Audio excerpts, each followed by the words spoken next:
Well, good morning, good morning, good morning, good morning, and good morning, everybody. Good morning, everybody. Welcome to another episode of The Morning Glow. Welcome to another episode of The Morning Glow. Got a great broadcast lineup for you this morning, as I hope and I pray that we always do. My name is Raheem. I'm just a question asker, but we got some stuff we're going to talk about today. We got a few topics we're going to talk about. Wait on everybody to get in. Hopefully, everybody will be in just a little bit.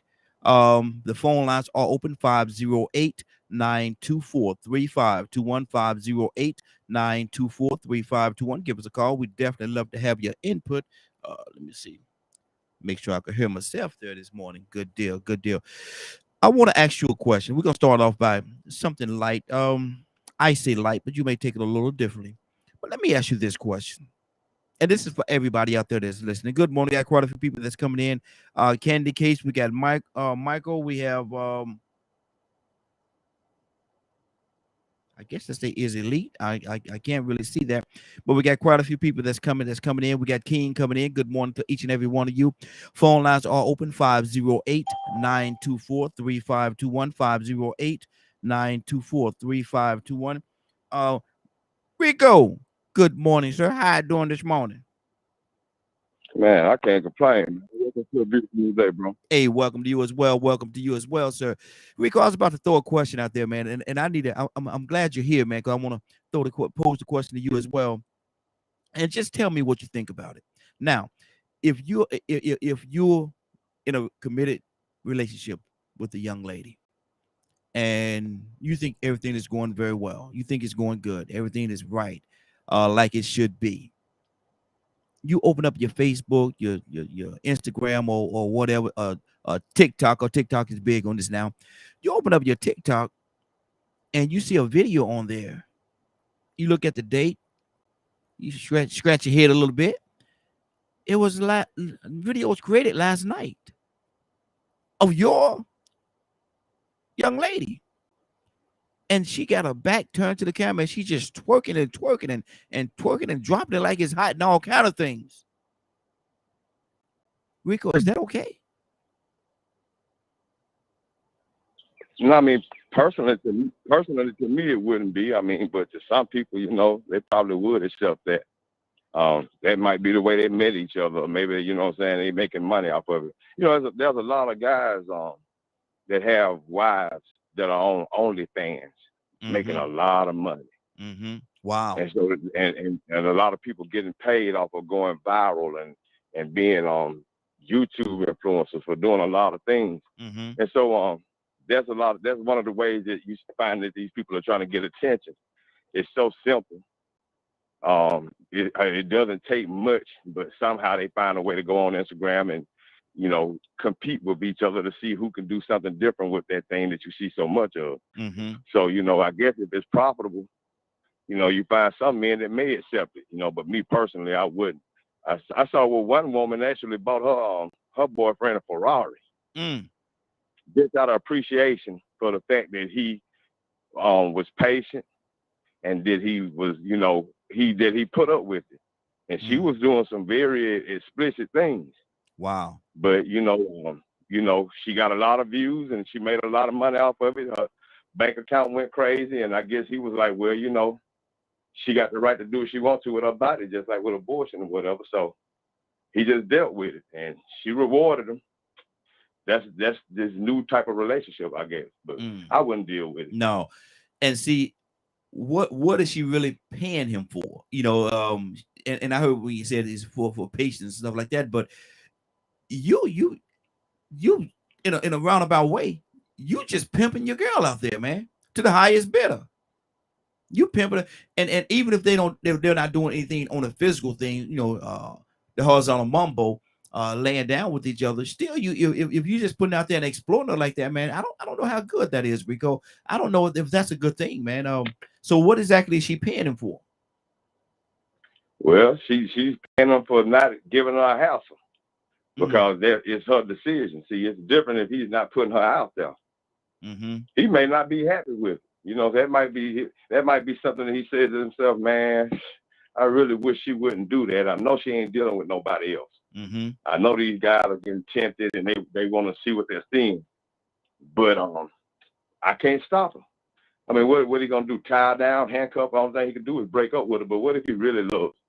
What if she really loves him? You know, we do know of instances where women actually go and work in strip clubs, but they don't actually do the stereotypical strip club thing. Yeah, yeah. Or the stripper thing. You know, they actually go in, get their money, get out of there, invest their money, and become successful. Start running a trucking company or some Fortune 500 company. So many women have got their starts like that, and they turned it into a legitimate business. You know, that was their startup, I guess. That's how they built up the money to invest.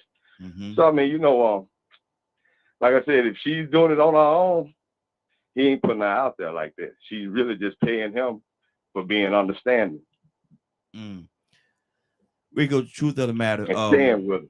Yeah. I can understand that, but truth of the matter, honestly speaking, and talking for just me, I can't speak to nobody else. I can speak for me.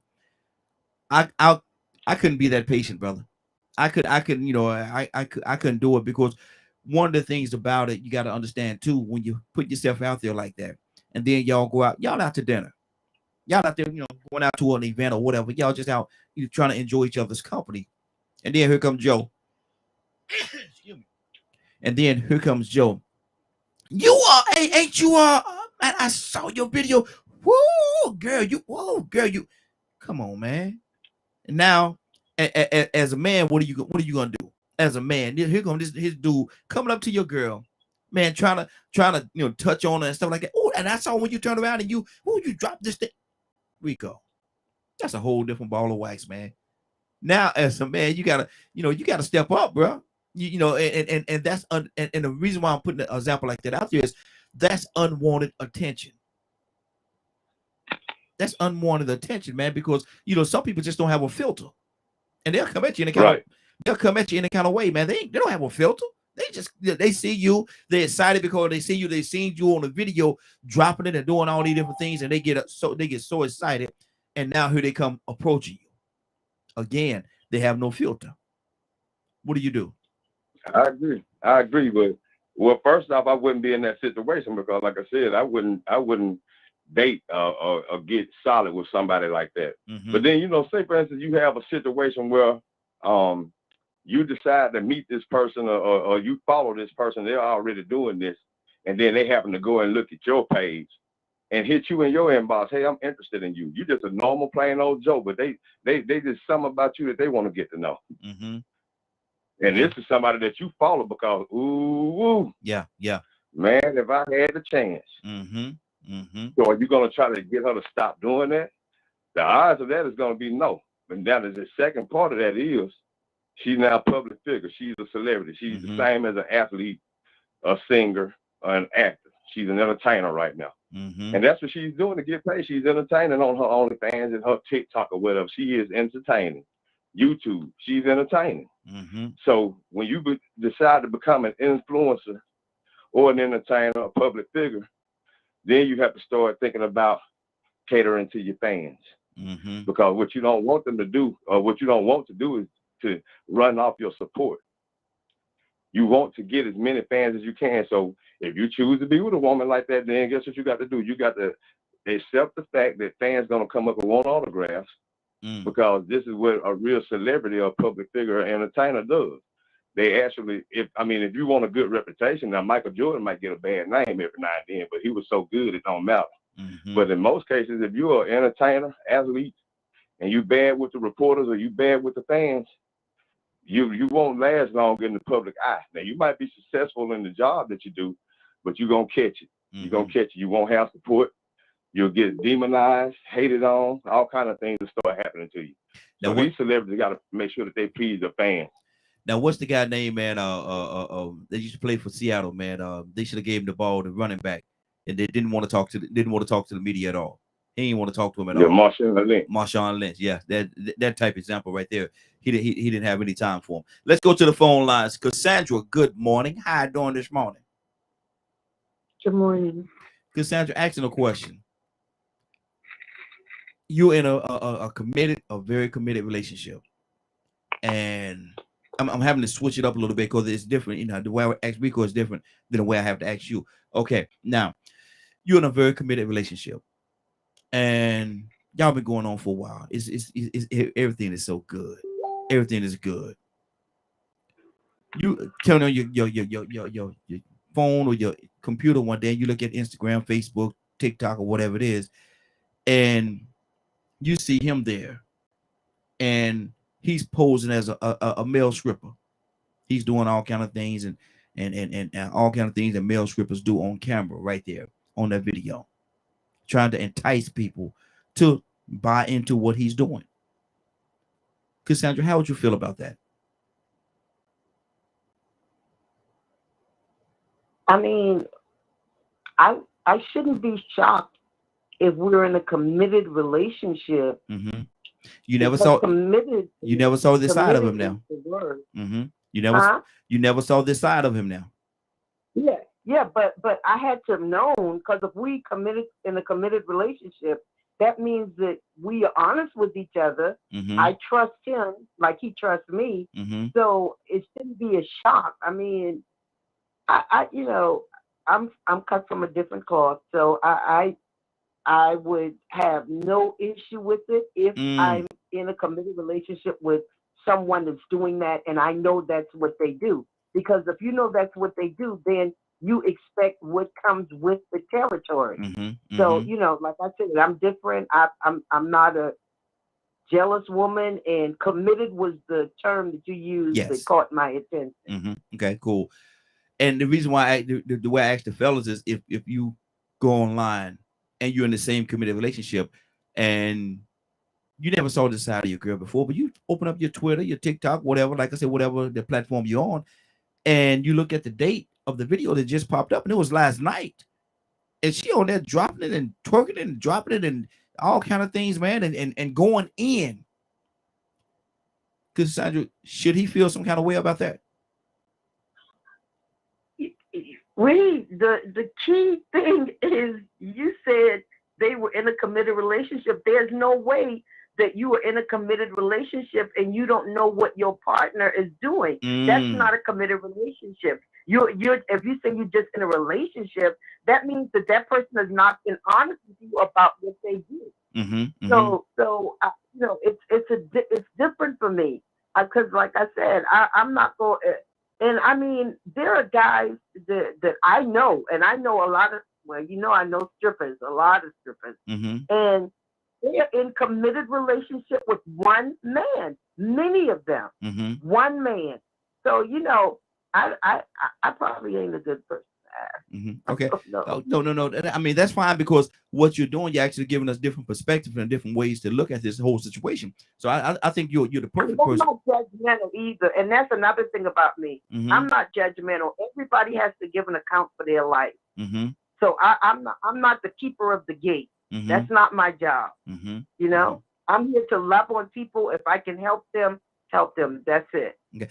And see, from where I'm sitting, I will have an issue. I really would, and this, not trying to be judgmental or any of those other things, keep up the gate as you referred to it, but I would have an issue with that, because if I never saw this side of her, and I turn on my device, and all of a sudden, I said, whoa, girl, wait a minute, hold on.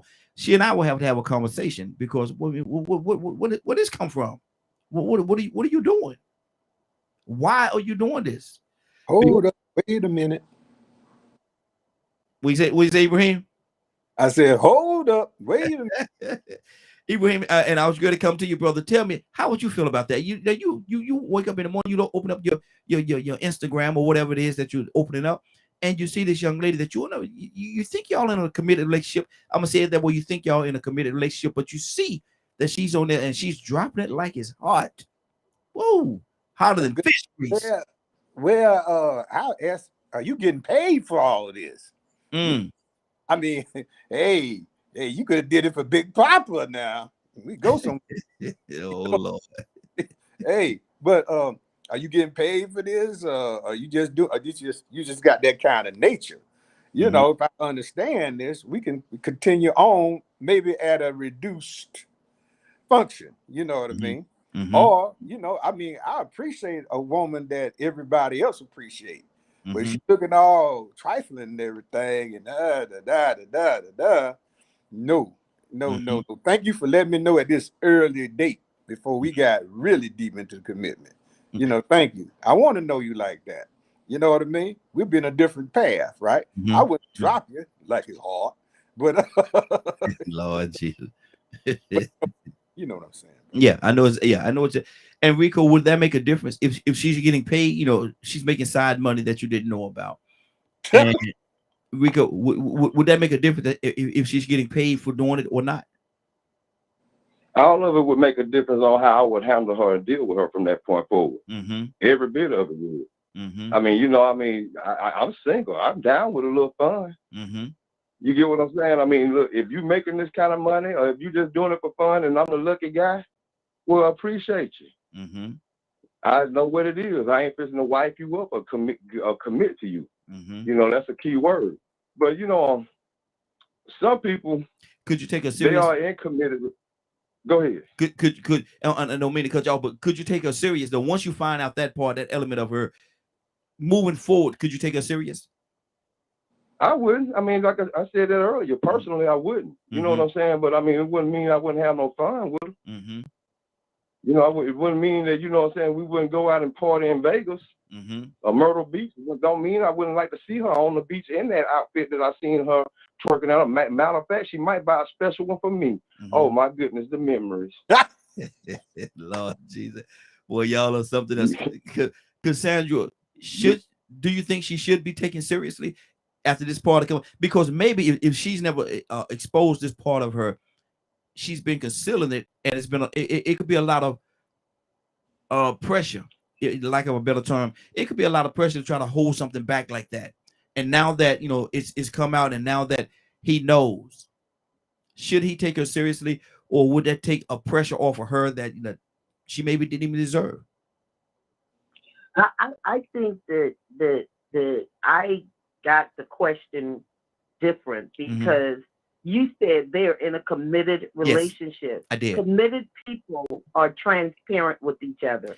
So all for the time, Cassandra? we're talking about two different scenarios. Okay, but all the time, because we say committed, does that mean they totally transparent? Totally committed transparent means that both people are vested. Both people are vested in the relationship. That's what committed means to me. I mean, maybe there's a different definition. But Cassandra, let me ask you this question. Let me ask you this, Cassandra. What happens in situations where people that shock element hit them and they say, "Man, I've been with this person 5 or 6 or 10 years, 20 years or whatever, and I never knew that side of you. I never knew that you felt that way or will react that way or would be that way.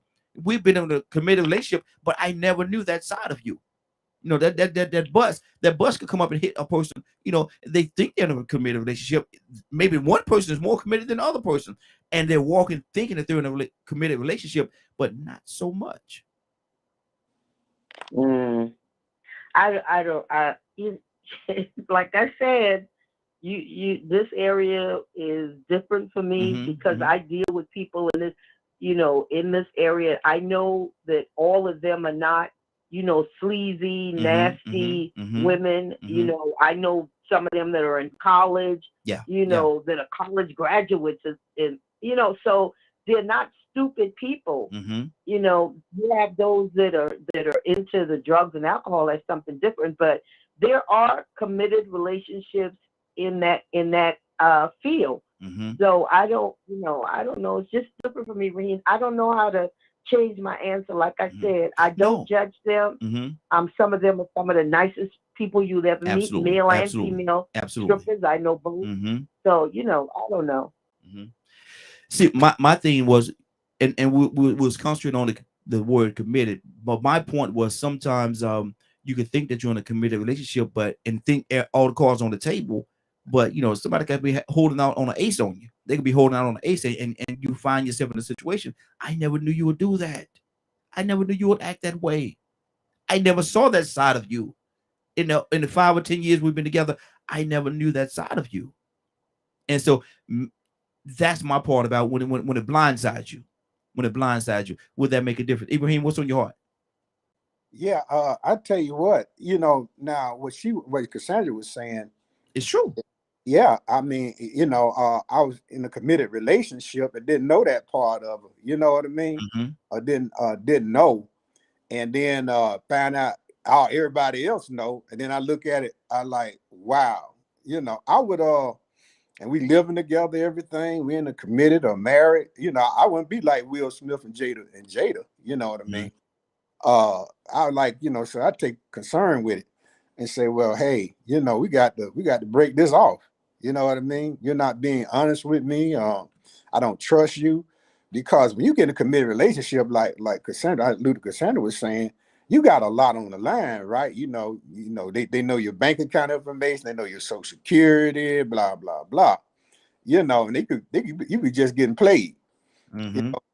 Everybody plays the fool. Oh Lord. But you can't play it twice. You know what I mean? That's Marvin Cease, right? It would be a hurtful feeling. It really would. Now, as a mature man like me, been around the world a few times, and all like that, I say, yo, lady, come on, we're gonna really talk about it. What's my part in this? How much, how much, I'm getting 1/3 or what? I help you out. See, Ibrahim. Now you talking a pimping game. Now you talking about pimping a young lady. See, it's called management. That's what it is. Oh, okay. Look, what a fancy name! What a fancy name, Rico. What do you say to that, Rico? Because sometimes that bus hits you and that blindsides you, and committed, non-committed, or whatever, these surprises could happen. And man, it happens all the time, man. That's the reason why we have divorces. You have situations where you get married to somebody. How many women been married to men and then they found out that man was on a DL? Oh, I didn't know you got down like that. He blindsided me. Girl, I had no clue the way he was laying it down on me, and come to find out he like busting booty. Didn't have a clue. Sometimes people like to go to swingers clubs. They get entertained or introduced by their friends. Your man might have some friends telling him about getting his salad tossed. Man, I don't know about that. Man, you gonna love it. They say, his wife ain't down with that. She's wholesome and virtuous. He wouldn't dare mention anything to her like that. And if he does, she might think that he's been doing something with somebody else. So that might convince him to try it with somebody else because of his curiosity. Where that come from? You mean to tell me you've been liking this? Why I didn't like it? I didn't know about it at first. And now you could be in committed relationships. Sometimes people moonlight, man. I tell this story every now and then. I used to be a blue flame regular, man. And in my heart, I know deep down in my heart, there's a celebrity that was coming in that moonlight. And I recognized it, but I couldn't put two and two together because first off, I would never dream that this is what she was doing. But then I finally told her, I'm like, you look familiar. I realized who it is. And when I said it, she's like, nah, that ain't me. That ain't me. But you know how sometimes you can see somebody's demeanor change. Yeah. Then she told me she was coming right back, man. Listen, when I tell you we had a friendship, we had a connection. We knew each other. It got to the point where when I came, she knew who I was. She danced for me for free. Just to sit there and talk, just get to know each other. Conversation. I'm like, man, you different. And when I mentioned that she looked familiar and who she favored, she told me she would be right back. Next thing I know, I seen her walking out with that suitcase. Wow. With the little wheels on it. And I never seen her again. And it never clicked to me. It clicked to me later on after I started seeing shows she was doing. And I was like, man, I said, this woman, I didn't know she was so sexual like this, man. I didn't know she was so open. And, man, and then I just kept thinking, I was like, man, you know what? I remember that makes sense. There's different things started adding up. You know what I'm saying? Who her first fiance was, well, not a person, one of her fiancés, the business that he was in. Strip club business. I was like, wait a minute. She is about that life. And now here it is. She's out in the open and very sexual at this age. Something that people never realize. But I'm pretty sure in those committed relationships, if she was moonlighting, that might have been something that not only she didn't want her husband to know, but she didn't want the in general public to know. Because soon she was recognized and spotted, She made her exit stage left. Yep. Wow. Toussaint, good morning, sir. Good morning, Toussaint. How you doing this morning? I'm all right. Good morning, Rico. What's up, Don? Got a question for you, Toussaint. You're in a committed relationship, a very committed. You been listening this morning? You been listening? I was listening to some of what Rico was saying. Yeah. Okay. I caught some of it. I was like, oh, okay. Yeah. You're in a committed relationship, Toussaint, with this young lady, and y'all been going strong for a minute. You wake up one morning, open up your Twitter, your TikTok, Facebook, whatever it is, and you look at it, and it's her. There's a video on there. You look at the date last night. You hit the little play button, Toussaint, and she on there twerking and dropping it like it's hot. And inviting, come one, come all. She dropping it, twerking.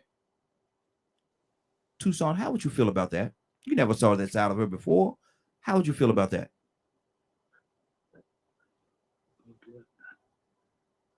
I could just look at my phone device.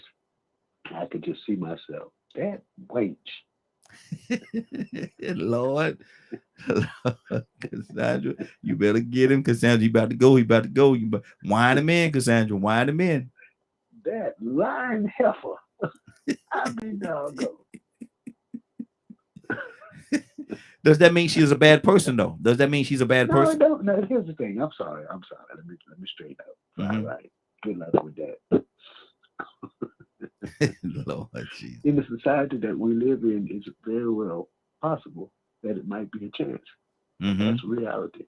If you're just starting in a relationship, because everybody is doing the game.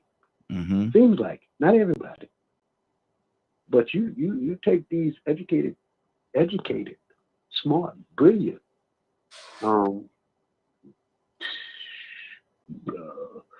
glamour girls that are has college degrees. You don't know what they doing. Yeah. I mean, really, to make it. You know, we got a society that's trying to make it, get it. I'm trying to get it. There's a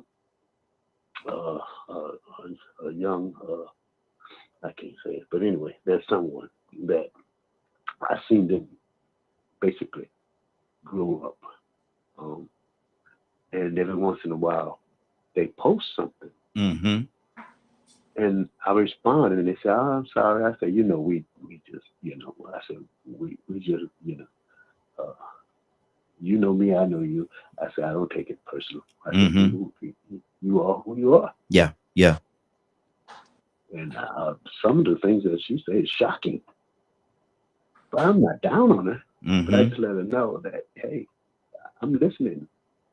Oh, I'm sorry, Pastor. I'm sorry, man. I say, look, we like this. You know how you put your two fingers in front of your eyes? Like this. I know you. I don't take it personal. You don't take it personal. That's your life. But she be trying to get it. And some of the things that she's trying to get ain't good. Yeah, absolutely. By the bell. Good deal. And Cassandra, I don't want to make it appear as though we're talking bad about just the females, because I saw, and I want to know where lies the difference, Cassandra. I saw a pastor. As a matter of fact, Rico, I think Rico sent it to me. It was a pastor in Bennettsville, I think it was South Carolina. Bennettsville, is it South Carolina or Georgia? I don't know which one it is, but pastor. They showed how he was up there. He was bringing the word and hooping and hollering and doing all kind of things. And then they showed another video of him, and he was in a hotel room. It appeared to be a hotel room with a young lady. She laying on the bed and like she about sleeping and out of it. And he talking about, I beat that up. And he whispered, I beat that up. Now, this is a pastor that's leading a congregation. I don't want to make it appear as though we're talking bad or we coming down on women, because we're not. But where lies the difference with that? Because there's some people out there that you don't think, and this goes right along with that blind side thing. What do you say to that? No, I definitely would not agree with that. First of all, what is a pastor doing? It's about character and integrity on that side. You know what I'm saying? I mean, you hold a position, you're responsible. When you're in leadership, I can't do what other people do, even people in my congregation, because I'm the leader. I'm supposed to be leading by example. So no, that would be a no go for me. Period. Point blank. If and a but. I don't care if. And same for a woman. I don't care if she's in a leadership position. No, no. You're not posted because first of all, you're not supposed to be with anybody but your mate. Now, did you videotape you and your mate together and you put it on? No. So then, for me, it's all about character and integrity. And it was said, and I don't know the guy. I don't know him at all. But in some of the comments, they were saying that he is married, and that was not his wife that was laying in that bed. He talking about, I beat that. He used the word, the P word. I beat that up. I beat it up. I beat it up. And I was like, wow. No, I would be done. I mean, I don't no. We're not going to do that. See, we're talking apples and oranges. If you're talking about a lay person, somebody that, she like you don't hear strippers going around saying, I'm in the church and blah blah blah. You most times you don't hear them. I've never heard any of them. I know, brag about that. Even when they do love God, they don't because they know there's a certain image and character and moral compass that goes with saying that. And they're more to me, they're more honest about who they are than a lot of church folks. Wow. I'm just saying. Yeah, and yeah, absolutely. Rico, I think it was you that shared that video with me, man. When you saw that, and line it up with what we're talking about right now, what lies the difference? Because this is supposed to be a man of the cloth. He's supposed to be leaving the congregation. He's supposed to be a Christian, if you will. But he on there, he said, and he's supposed, go ahead. He's supposed to be committed to God and the Word, right? Yes. And his congregation probably took it that he was committed to spreading the word of God and saving souls. And he blindsided everybody. Yeah. He got a congregation.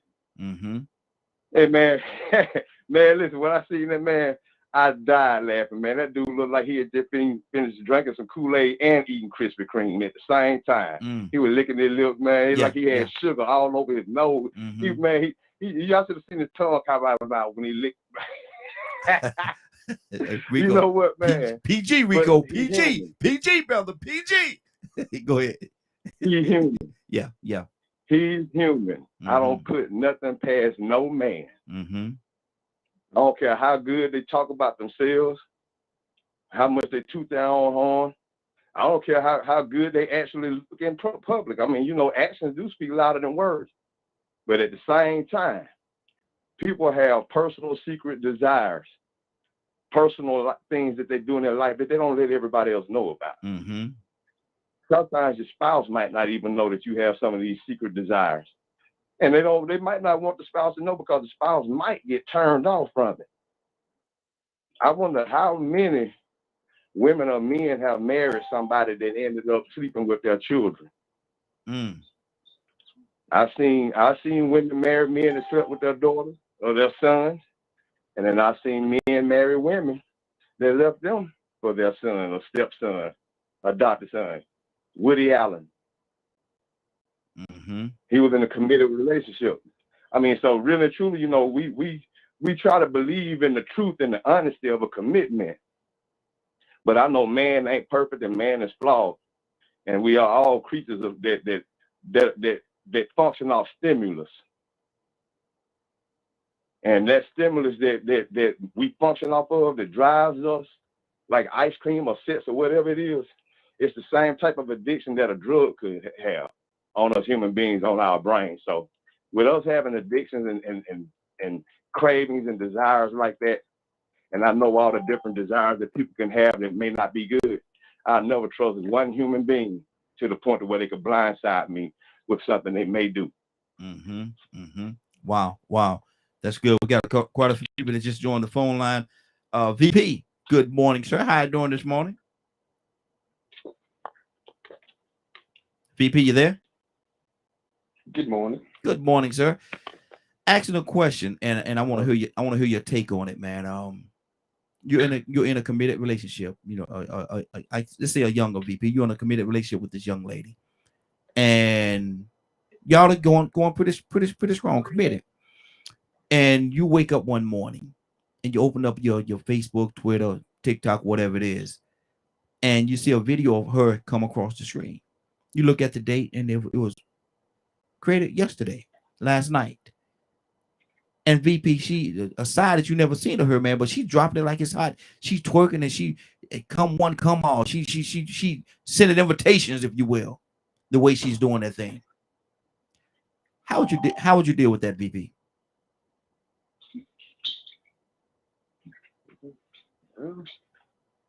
Like, I guess first, I would have to know why I wouldn't know where she was at night. Mm-hmm. So she already, I'm assuming she told me she was one place. Hold on. Let's deal with that part. What if you look at the view and she's over in the other bedroom? You in the bed, you sleep. She in the other bedroom twerking. Oh, like a TikToker. Yes, sir. Yes, sir. I don't know. That would be a new one for me. Mm-hmm. I don't know how I would feel about that because I don't feel negative about it. I don't feel positive about it either. I'm not one that. I think if I'm in a committed relationship with this person, it's pretty strong. Then I don't think I have that type of issues where I feel that it's going to go somewhere it shouldn't. Mm-hmm. However, I know I might be hesitant to think that this person, man, I don't know, because some people just do it for fun. It's like a release. So I try not to be judgmental. Mm-hmm. Because then then I'm putting my values on an individual. Maybe this is just a time for her just to have fun and think that she could do it, and then she'll get on there and get no likes, and it'll stop. Or she'll get on there and become famous and can go somewhere. So I don't know. Maybe this ain't the best one for me.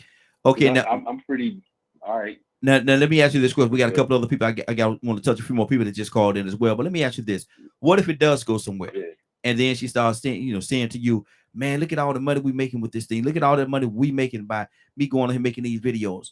Would that make a difference?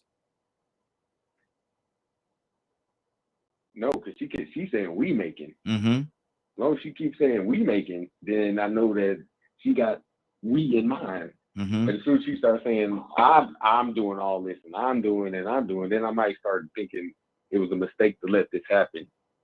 But as long as she keeps saying we, then I'm all right. Okay. Toy you with a T. Nelly said in one of his own. And good morning. How you doing this morning? Good morning. And Nelly said in one of his songs, they were hitting in the hotel for 3 hours and kicked the blink out because she used the word hours. And so that's how some people think when it comes to the money element. But what do you say about this situation? Toy, is it right? Is it good? Is it bad? Or who's right? Who's wrong? But let's say she is making money. Let's say she's getting paid. Is that does that change the narrative? I mean, you want the real point of view or the worldly point of view? Because I done been both of them, and on the right side. Give me a touch of both. On the right side. Mm-hmm. Oh yeah, I'm with it. On the world, but you're living in the world, right? I've been delivered from some of those things, okay, and I now know that's the right thing to do. No, you don't do that. You don't do that as a woman. It's not what we're supposed to do. We're not supposed to do it for money. We're not supposed to do it for drinks. We're not supposed to do it for likes. We're not supposed to be doing it to entice people. We're not supposed to do that. But I'm gonna come back on into the world. Now, if you are in a relationship, for me, this is me personally as a woman.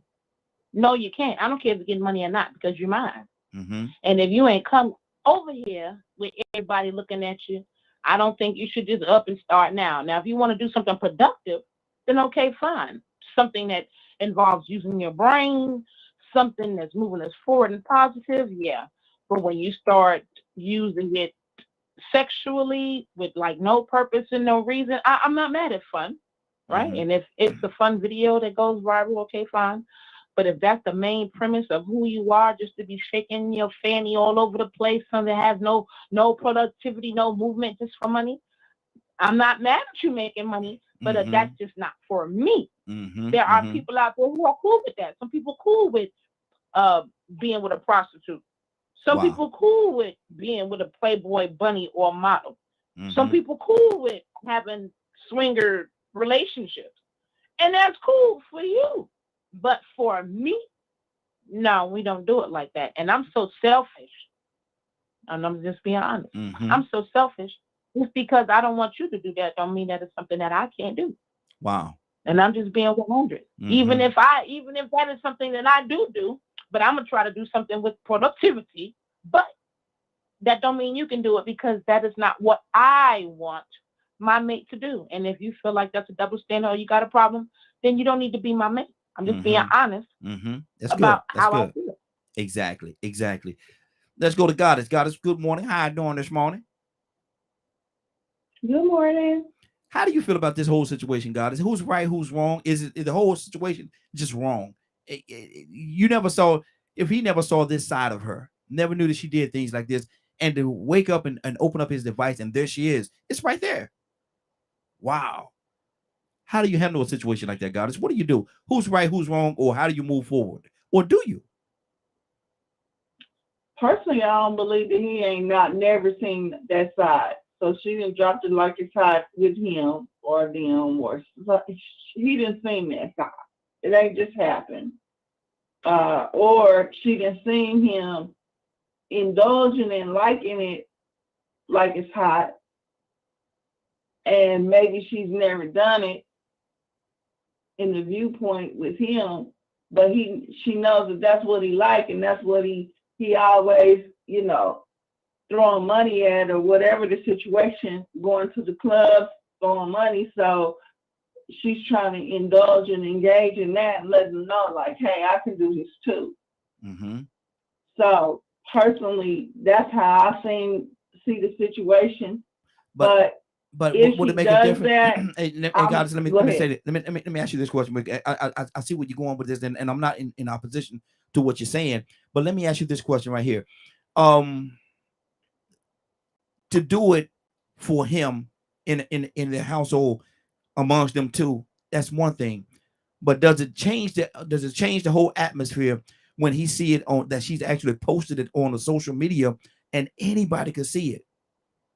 Does that make a difference? I was getting ready to touch on that. Okay, cool. Okay. So therefore, going to the point of taking stuff outside of closed doors where everybody and anybody can see it, I think that has become a problem. I'm fighting some issues right now in our cultural area that I'm not for. I'm not against, if that's what you choose you want to do, but do it behind closed doors, if that's what you choose you want to do. Because right now, that's hurting our cultural integrity. Yes. And it's affecting our children in sexuality. I don't care if you're heterosexual, I don't care if you're bisexual, I don't care if you're homosexual. It's hurt. Sexuality is being pressed on top of our children to the point where it's demonic, and it's hurting our kids. Our kids are starting at 3 years old trying to twerk because they're watching all this going on. So it's becoming an issue, and it's a negative energy. It's not a positive energy. And I don't care if it's making a whole lot of money. Do it behind closed doors, and you can still make your money. but you don't have to tarnish your name, your family's name, your friend's name, and you don't have to pose upon other people in a negative connotation. Exactly. Curtis, good morning, sir. How you doing this morning?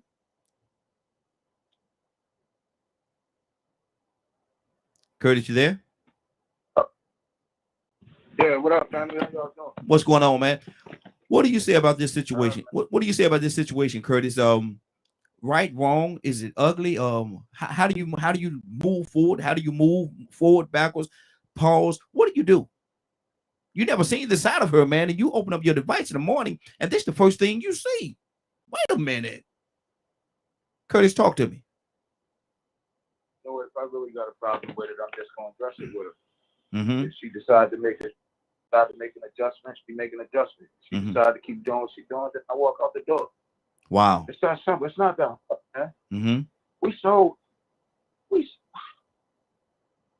so addicted to drama that we don't even realize that most of the drama we have, we cause. We so addicted to foolishness. We so addicted to I want it the way I want it when I want it. That ain't how the world works. I'm sorry, man. But Curtis, let me say this to you, and I understand what you're saying. And again, I'm not gonna oppose anybody because everybody have their own opinion. But when you say is this way or this way, but when you decide, when you select that you're gonna walk away, isn't that the same? Is that somewhat the same thing? I want it my way, and if you can't do it the way I want you to do it, if you can't stop doing that, it's gonna either be my way or the highway. Because if you don't stop, I'm getting up out of here. Ain't that the same thing though? No, it's not. Okay. Because I'm saying, look, if it bothers me, and guess what? Hey, we're gonna talk about that. If you see that it's bothering me, that's like dude walk up and spit in your face every day. You know what I mean? Be like, yo, look, I know you got some mental health issues, bro, but listen, man, that ain't cool. He keeps spitting in your face. Eventually, you're gonna slap the dog doodle out of. You know what I mean? So, like, okay, I get it. Okay, if she's doing this to make the money or whatever, then you get your bread. I don't have no right to tell you what you can and you with your body. I don't have that right. The right that I do have is to indulge or not indulge. It ain't no drama, ain't no love lost, ain't no hate. If I see you in the streets, holler at me. Hey, what's up? What's going on? You want a drink? How you been? I'm still gonna be cordial and friends. That don't mean because I walk out that I don't care or that we can't be friends anymore. No, that's not the adult thing to do. Okay, look, I went my way. You doing your thing. I might even support it. I might throw a couple of dollars at you, cash app, like, shorty, do your thing. It just wasn't for me. You know what I mean? But I'm not going to judge her. I'm not going to paint it like she was the scum of the earth or whatever. I don't know. You don't know what the situation was. You know? Maybe she saw an opportunity to get some bread and she took it. Now, if a woman, if she's an adult woman, right, of fine haberdashery, then when I tell her, hey, look, baby, you know, I see what you're doing. You know what I mean? I seen it this morning, you know, and like, baby, that kind of bothered me a little bit, like, boom, boom, boom, boom, boom. Then as an adult, okay, if I want to be with this dude, let me make some adjustments. Maybe I won't twerk. Maybe I'll just become a lingerie model. Maybe I'll just, because it's chicks on TikTok that's making big bread modeling lingerie. So maybe I'll make an adjustment. But like, I ain't in that business, man. I never have been, man. I think women have been oppressed enough than to have a new culture, a new society continue to try to oppress them on a slick type way. That's just me. Exactly. Cassandra, what's on your heart? Yeah, I don't know. I keep hearing people talk about, and I just need to be off a little bit about the twerking and all that. And I just, how many of you actually have watched traditional African dance moves? I'm just saying, y'all can take it put it where you need to. But how many of you have watched the traditional African dances? Those are some of the sexiest dance. I'm talking traditional African dance. Because the hips moving, they dropping, they rolling, all of the stuff that we keep talking about over here so negatively, it is a part of our culture in different parts of Africa. Just go in and watch many of the traditional African dance moves and see, because inherently, where do you think we get the rhythm and the movements that we do now? A lot of that is inherent. It's just the way we move. So I want people to go and actually Google, because you can Google it now, YouTube it, and watch traditional dance moves and watch how much twerking, as we call it, goes on in traditional African dance moves. I'm just saying. But Cassandra, let me and like again, I like to deal with both sides of the coin, and let me ask this question: is that different? I from where I'm sitting, I feel it's different because of the purpose and the presentation of it all, and I go back to the purpose. There's a different purpose in African traditional dance and what we're doing today. I don't know how tightly we can tie those two together. I don't know how tightly we can tie those.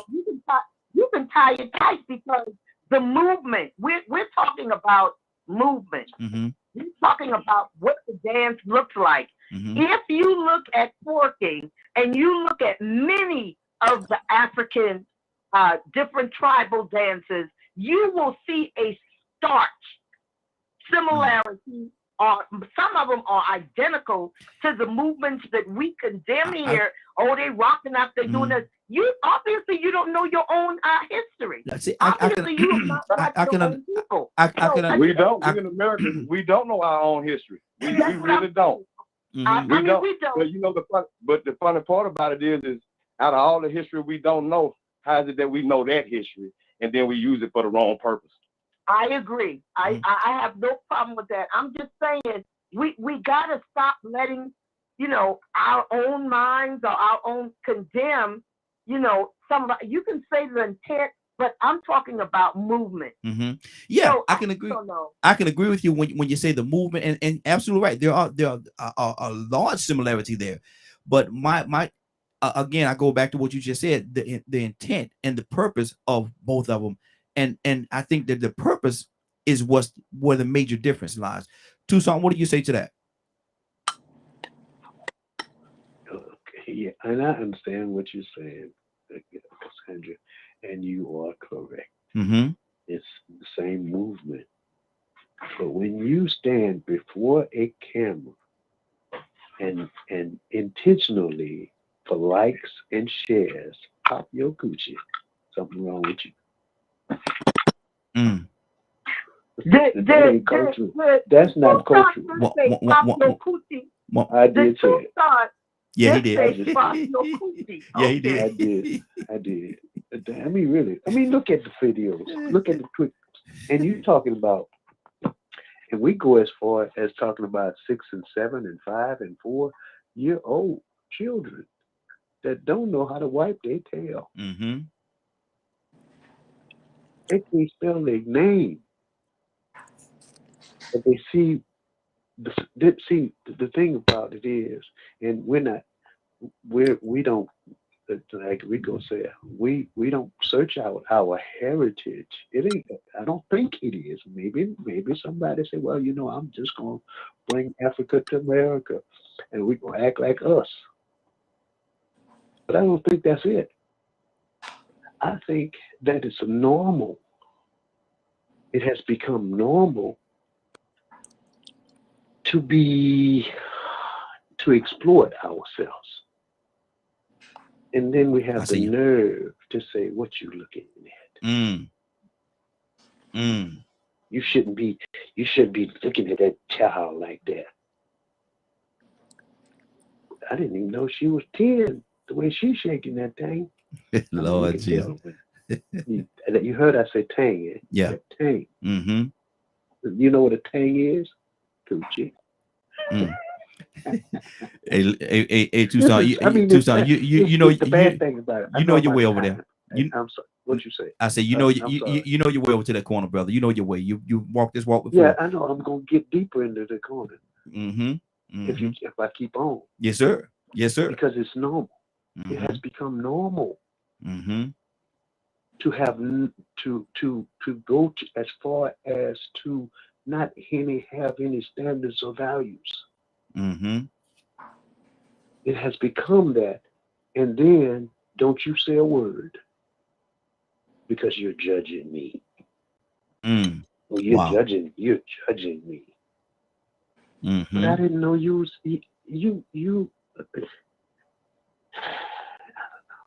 I don't know. Because not only are you the choir member, but you're the teacher. Exactly. 508-924-3521. 508-924-3521. Give us a call. We'd love to have your input. Toya with a T, talk to me, sis. What do you think about this thing? And Cassandra do have a point. A lot of the movements and gyrations, if you will, are the same. But I think the purpose is different. What do you say? Well, you're right. A lot of things that we do today can be, derived from the past, right? Because the history kind of repeats itself. And I'm not mad at that. But we got to get more traditions other than just twerking. That's my thing. I mean, I'm not mad. Hey, you better know your ABCs before you come rapping. Hey, I'm a rapper. I love music. But if my nephew and niece don't know how to say their ABCs, they better not come around me rapping because I'm gonna bust them out. You better rap them ABCs, boy. I don't want to hear no Future. And I feel the same way with twerking. Okay, I'm not mad at the twerk. I'm being 100. These things are petty. What we get mad about and we all rule. No, we still need to be focusing on. You know how to twerk. Oh, I know you know them ABCs, these consonants, the social studies, this all you do. Oh, we go to in because it's a way of life. We all been young. We know every dance we ever came up with was the devil's dance. Every song genre that came out was the devil's song genre. All this, that, and the third, honey. We still here. We young. We do stuff, and sometimes we just blow it out of proportion. But the whole point is we still not educated. Educate your child. Make sure your child is educated. Make sure they are aware of things and what goes on. And maybe your child won't want to twerk because they don't want grown men looking at them. But we raise our girls for grown men to look at. We raise our women with the intent of you can't get nothing without your cootie. As long as you got a cootie, you got some money. Cootie run the world. And then the soft and squishy men don't make it no better. Because you don't have no self-restraint. My 12-year-old niece can't walk around her toes like me. I don't care what you say. Oh, you wear it? Well, she's 12. And if her mama let her wear it, me and her mama gonna have a problem. And if her daddy is cool with it, I'm just saying in my head, if her daddy cool with a 12-year-old walking around in short shirts and he ain't raising holy hell around that house, then you like what you see, bruh. But we don't put our foot down. And now it's out of control, and we're walking around dealing with it, but we don't know it's wrong. And that's what this conversation about today. That behavior is not positive, ladylike behavior, and it is wrong in a lot of people's eyes. They feel like it's evil and wicked because of the intent of enticing and causing confusion. So therefore, people feel like that kind of dancing with that purpose to entice is wrong. And if we explain that to these children, then they probably will not do it outdoors so openly. They would do it in intimate situations like we would teach them. You should only twerk for your man, your boyfriend, your husband. You don't do that for the whole world to see. You don't do that for money. That's not my wish for you. And you let them grow up and defy because they know better. Because they just chose to say, I don't care. I'm going to do it anyway. But they don't know it's wrong. This is normal. We're not teaching them. And now this is the normalization of it. And some of it is demonized for some. But if we really look back at it from an adult point of view, they're not doing nothing. It's dancing. They're not having sex. It's dancing. Some of it is provocative. We got a history, a whole long history of provocative dancing. Let's talk about the murder. And we need to talk about, let's talk about how we see some of these kids is off. We can look at them and tell they off. That boy that just did that shooting in Illinois, he looked crazy. Everybody walked around and saw it, and we didn't say nothing. But we talking about somebody twerking? No. You got to focus on our children and find out when they got these issues, honey. I'd rather you be out there twerking than to be out there shooting up everybody, killing everything, because you're mentally disturbed and distraught, and we all walking around like we didn't see that. I'm gonna play this scene, and I know we're probably gonna get kicked off because it's a scene from one of the Richard Pryor movies. And you were saying, somebody said earlier about how men have to take the stance and put the young people in their place and let them know that was happened to them or may have happened to them. These pedophiles, if you will, they're wrong. And this is a scene, y'all probably seen this movie. I can't remember the name of the movie where Richard Pryor was driving the bus. And let me play this for y'all real quick though. While I get it ready, Rico, what's on your heart, brother? A lot of good points being made, man. But I think, especially when you come back to God, because I want God to answer this question again so we can get a legitimate answer. And I don't think you're going to get the answer that you need to get from women when you're asking them about the women twerking on TikTok and how the man's supposed to respond. So I'm going to pose the question is, you happen to look on TikTok and you see your man wearing a cheerleader skirt, pinching booty and grabbing crotches with other men, flouncing around like RuPaul with eyelashes on and makeup, like that boy that was on video mad at his daddy for putting him out and trying to blame it because he was trying to say his daddy didn't accept it when really truly daddy was tired of how flamboyant he was being. So now, see, it's hard to go back and say, well, she probably did it because he was looking at this and that on Instagram and he was tipping women. No, we're going to flip it around. And we're going to get a good answer this time. So it can't be no deflection. It can't be no, oh, y'all don't know y'all tradition. Because, see, this is what happens. I grew up always hearing that if you give somebody an inch, they'll take a mile. But it's mighty funny, like I said, out of all the traditions, we don't even know what tribe we came from. We don't know our original last names. Out of all the things that we don't know, the tradition we pick up is an excuse to say, that's why they should twerk. Y'all wrong for looking at it. No, it's the intent. That's the whole thing about intelligence. Being aware enough to understand your purpose and your intent. And these women ain't dancing for tradition when they on Instagram and TikTok. No, they ain't dancing for, they ain't trying to get a rise out of my tradition. They might be trying to get a rise out of my condition, but not my tradition. And they wear certain clothes and they say certain things on the post and they put captions up there to let you know, look at it, look at it, look at it. Don't you want it? So now for that question to come back around and for us to get a real honest answer, we can't give the women the question that you gave because they would automatically have to be looking at it from the woman's point of view. She the one twerking. So let's put the shoe on the woman's foot and she see a man grabbing balls and playing with booty. Wow. Hold on. Let me play this video and we'll come back and we'll definitely address that question as well. And we got a few more people that's actually online. I think Captain He's come on with us too. So I want to address him as well as a couple other people. But let me play this video and y'all tell me what y'all think about this. This is Richard Pryor, one of my favorite Richard Pryor scenes because the stance that he took. Check this out.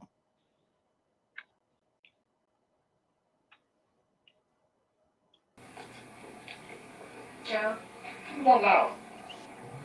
Whatever you come on nothing, okay? Come on. I'm pretty. Don't you like me, Joe? Yeah, I like you a whole bunch. You're real pretty. Now leave me alone. Then you could take me to your room and... What the hell's wrong with you, man? You think you can say anything to anybody? Don't you like me? Yeah, I like you, but I mean I want to go to bed with you because I like you. Why not? You think everybody likes you goes to bed with you? Yeah, they do. Well, that's sick. Jesus Christ, you got... Most men! I don't care about most men. I'm not most men. You don't like people you have to make love to them. Don't you care nothing about yourself? I just thought that you... I don't care what you thought. But every other time, when I ask somebody, they all... Well, they're wrong. But... What's wrong? God.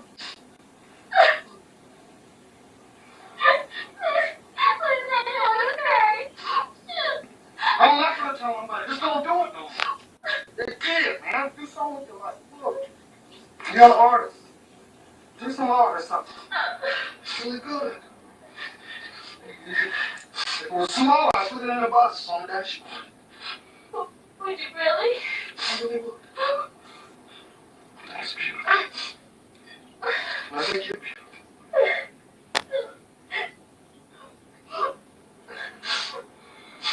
Okay, I'll thank you with this. Okay. Charlie. Stella.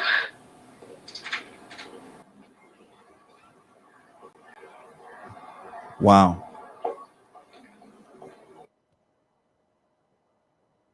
Cassandra, I'm coming right back to you. Huh? Who? Somebody was about to say something. I said nothing. Go ahead. No, I was just commenting on the video. That's right. I saw that movie, and that's right. That's how you correct it as a man. Exactly. How do my own kids know those were trouble kids with no parents who, the world. It's like this thing that follows women. Like ever since this whole beginning, like we're property. You know what I'm saying? And that's the part that has to be trained. That's the part that has to be trained on our value. We don't have to lay around and sleep with people, but that's like the only thing we're known to do, or kind of like instructed and taught and bred to do as a woman, because we know that's what every guy wants. But it doesn't take away the fact that, as a man, as a head, as a leader, you have to have restraint. A 12-year-old, yeah, exactly. A 16-year-old, or whatever year old, whether it be your secretary, she could be fine. But if you're the president and if you're married, you have to have self-control and show restraint, even if you are autistic. And see, and that was the point of why I played that particular clip right there, man, because I wanted people to understand that we have to take responsibility. We have to take, had he been like all the other people that took advantage of this little girl, what would that leave her, man? She, in her mind, she was thinking that it was right, it was okay because everybody else did it. And then Richard Pryor, that one, he said, no, that's wrong. I don't care what they did. I ain't everybody. I don't care what they did or how they did it. I don't care nothing about that. I'm not gonna do that to you because it's wrong. Wow, Cassandra, what's on your heart? Yeah, I totally agree. It's about the intent. I don't. I okay. Yeah, it's about intent, and let me just say for the record, my family was brought in from Sierra Leone, and we're a part of the Mendi tribe. We've had our DNA, and I know exactly where my family is from. A lot of people don't have that, so I know a lot of the traditions and stuff of my family. So from Africa.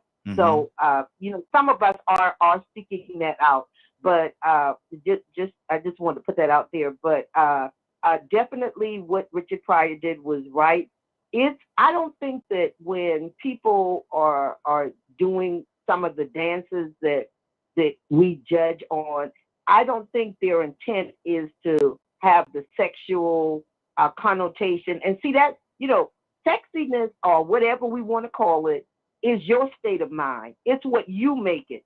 So you can see a child jumping up and down and consider that sexy and get turned on. So that's you. That's on you. But I do believe that we should have boundaries and we should guide our children.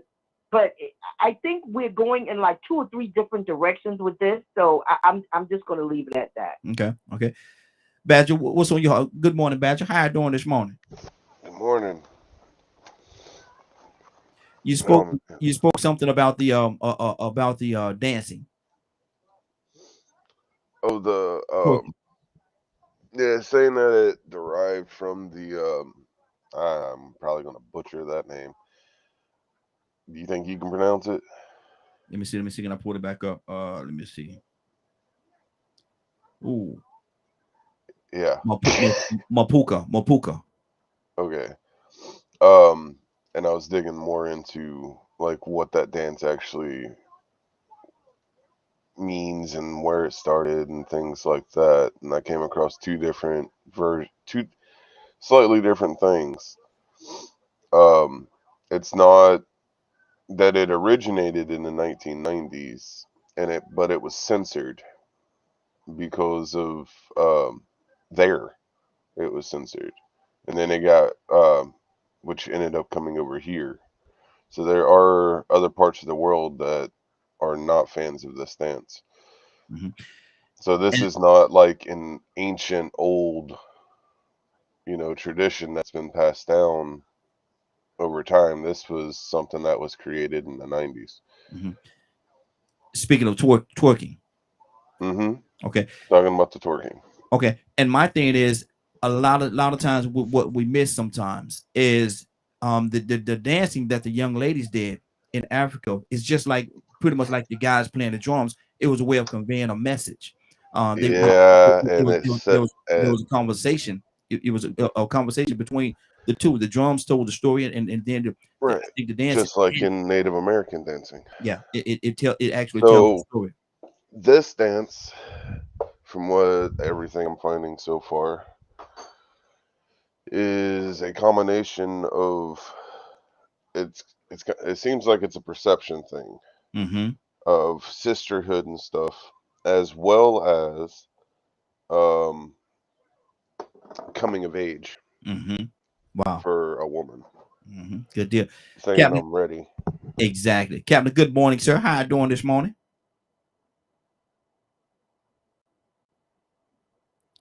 Captain, you there? I think Captain having some issues.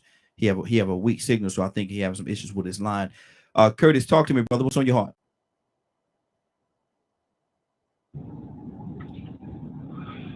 Man, I'm not. I'm just gonna be honest with you, right? You know I love you. I love everybody on this panel. But I gotta ask, even if we take things the wrong way, right? When do the time come when black folks stop diminishing the some of the most powerful forces that black folk have? When does the time come where we stop being so judgmental about what a given set or culture is doing, right? Because at the end of the day, what are we doing to elevate from that? Those same girls that's twerking, are we telling them, do you know that you're calling for your spirits when you do that? Do we take the time to remember that at one point,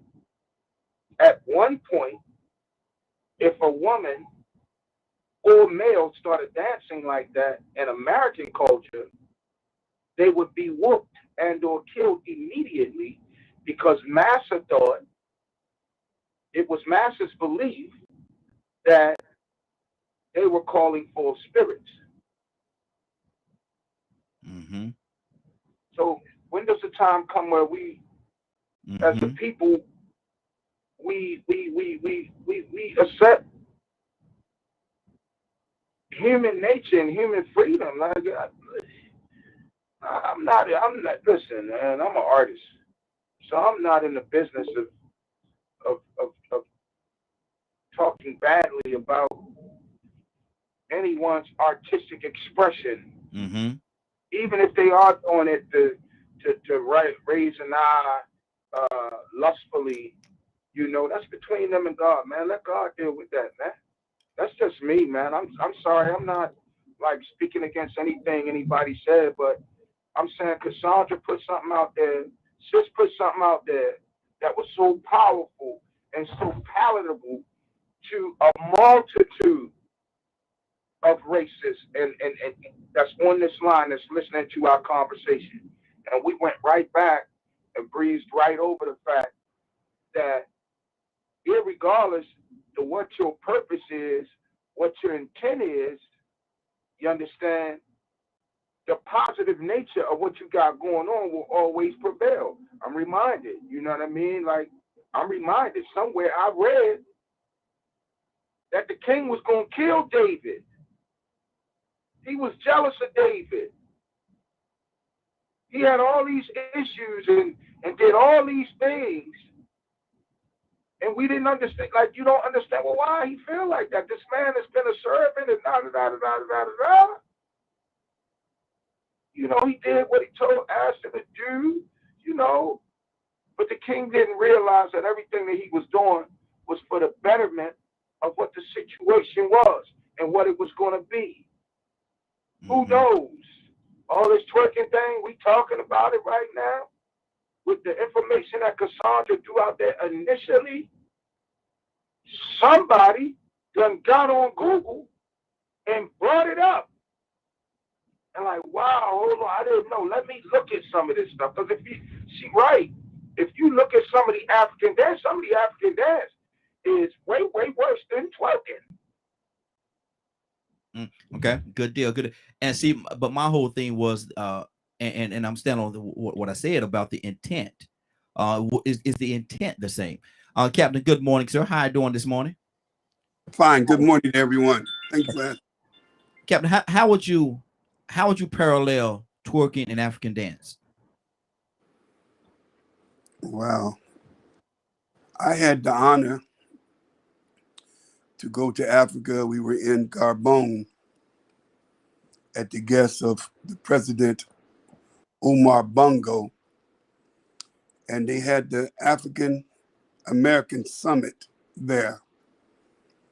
And all the heads of states of Africa was invited at the state dinner. The minister was his guest. Being the security there, we were privileged to sit in there, and I'm telling you, I realized where Michael Jackson got all of his moves from. Most certainly there is some similarity between how our people, and I mean, I was fascinated with the brilliance and the mask and the colors, and there were so many different African tribes. They came to perform for the guests. I was so honored to be in the motherland, to absolutely see with my own eyes the dances. And that's exactly what came to my mind, sis. That's why Michael Jackson comes over here. There are some similarities, no question about it. But everything that we do in a dance in Africa has a meaning to it. Just like Brother Badger said, the tradition of the Native American, there's nothing they do that they can't break down the symbolism of why they do it. So twerking has some similarity, the sway, the movement of the body. I think our women twerk for two reasons. One, to see can they twerk? You know, can they make that thing shake like everybody else? I think it's a woman's thing trying to say, well, I think I can move my body like that. And of course, twerking came out of the strip club. Most certainly that has the sexual attachment to it. If we remove the sexual attachment to it and women twerk with clothes on, I think you would see a little difference. But the twerking you have naked, you know, I think that's a whole different meaning. But I think there's some similarities, and I think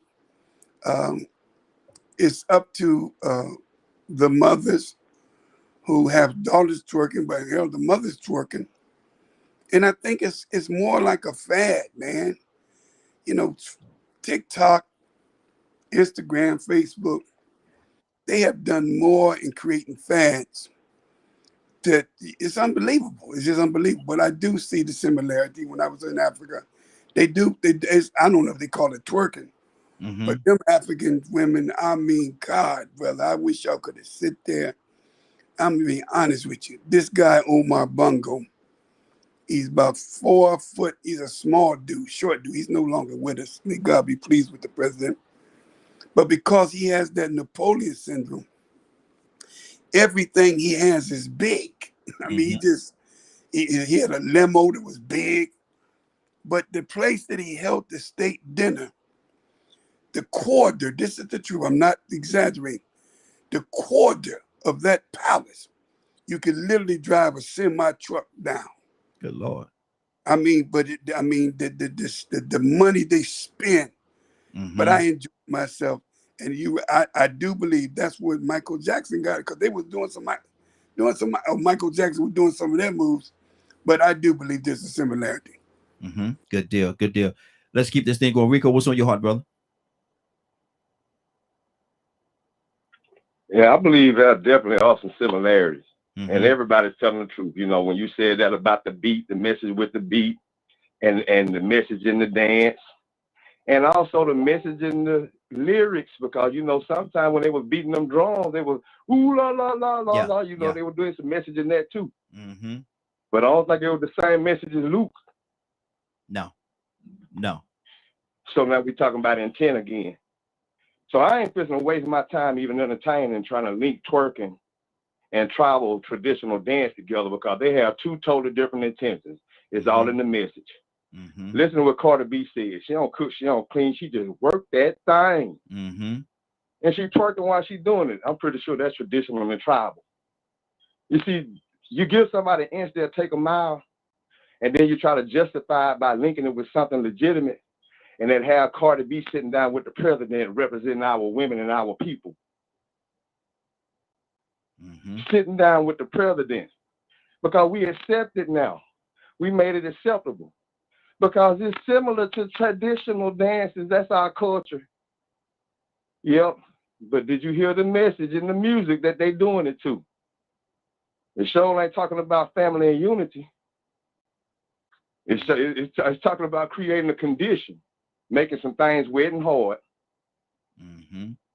Wow. Wow. and having a response in the end. So, you know, I just, you know, I ain't gonna entertain that no more. That trying to link twerking up with tribal dancing or traditional dancing.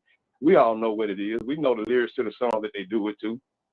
On the TikTok, on the Instagram, they got certain music playing in the background, and they church music. Mm-hmm. Mm-hmm. Wow. But I still had that question on deck about the women finding out the men out there taking pictures on TikTok and cheerleader uniforms and eyelashes dressed up like RuPaul playing pinch games. Let's go. Let's go to Goddess. Goddess, want to answer this question?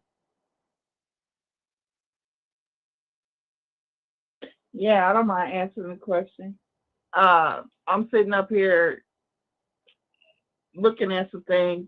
I do agree with you on that. And so far as the RuPaul question and all that, ain't nobody trying to hear it. I'm not even going to entertain that, because it's not acceptable for a man at all. Because if a man's going to be able to honor and carry me as a household, I got to be able to respect him. And that's where the situation stands right there. He got to walk with God for me to even deal with him. Okay. So a man that's going to that next level ain't even truly a man. So I'm not going to entertain that question any further. Cassandra? Go ahead. You got something else? One thing I do want to say is we had I don't know if she was a mayor or somebody who was out here twerking. And but she wasn't twerking to the point. She wasn't twerking to the point where she was.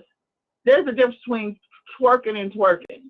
She wasn't twerking to the point where she was butt ass naked with a T-bar on TV or any of that.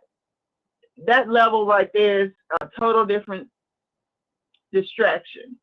And yes, twerking has several different meanings, but with this, they have now the new group of black women that's saying that, hey, I'm gifted with my hips from my creator. This is what I think Cassandra was trying to say.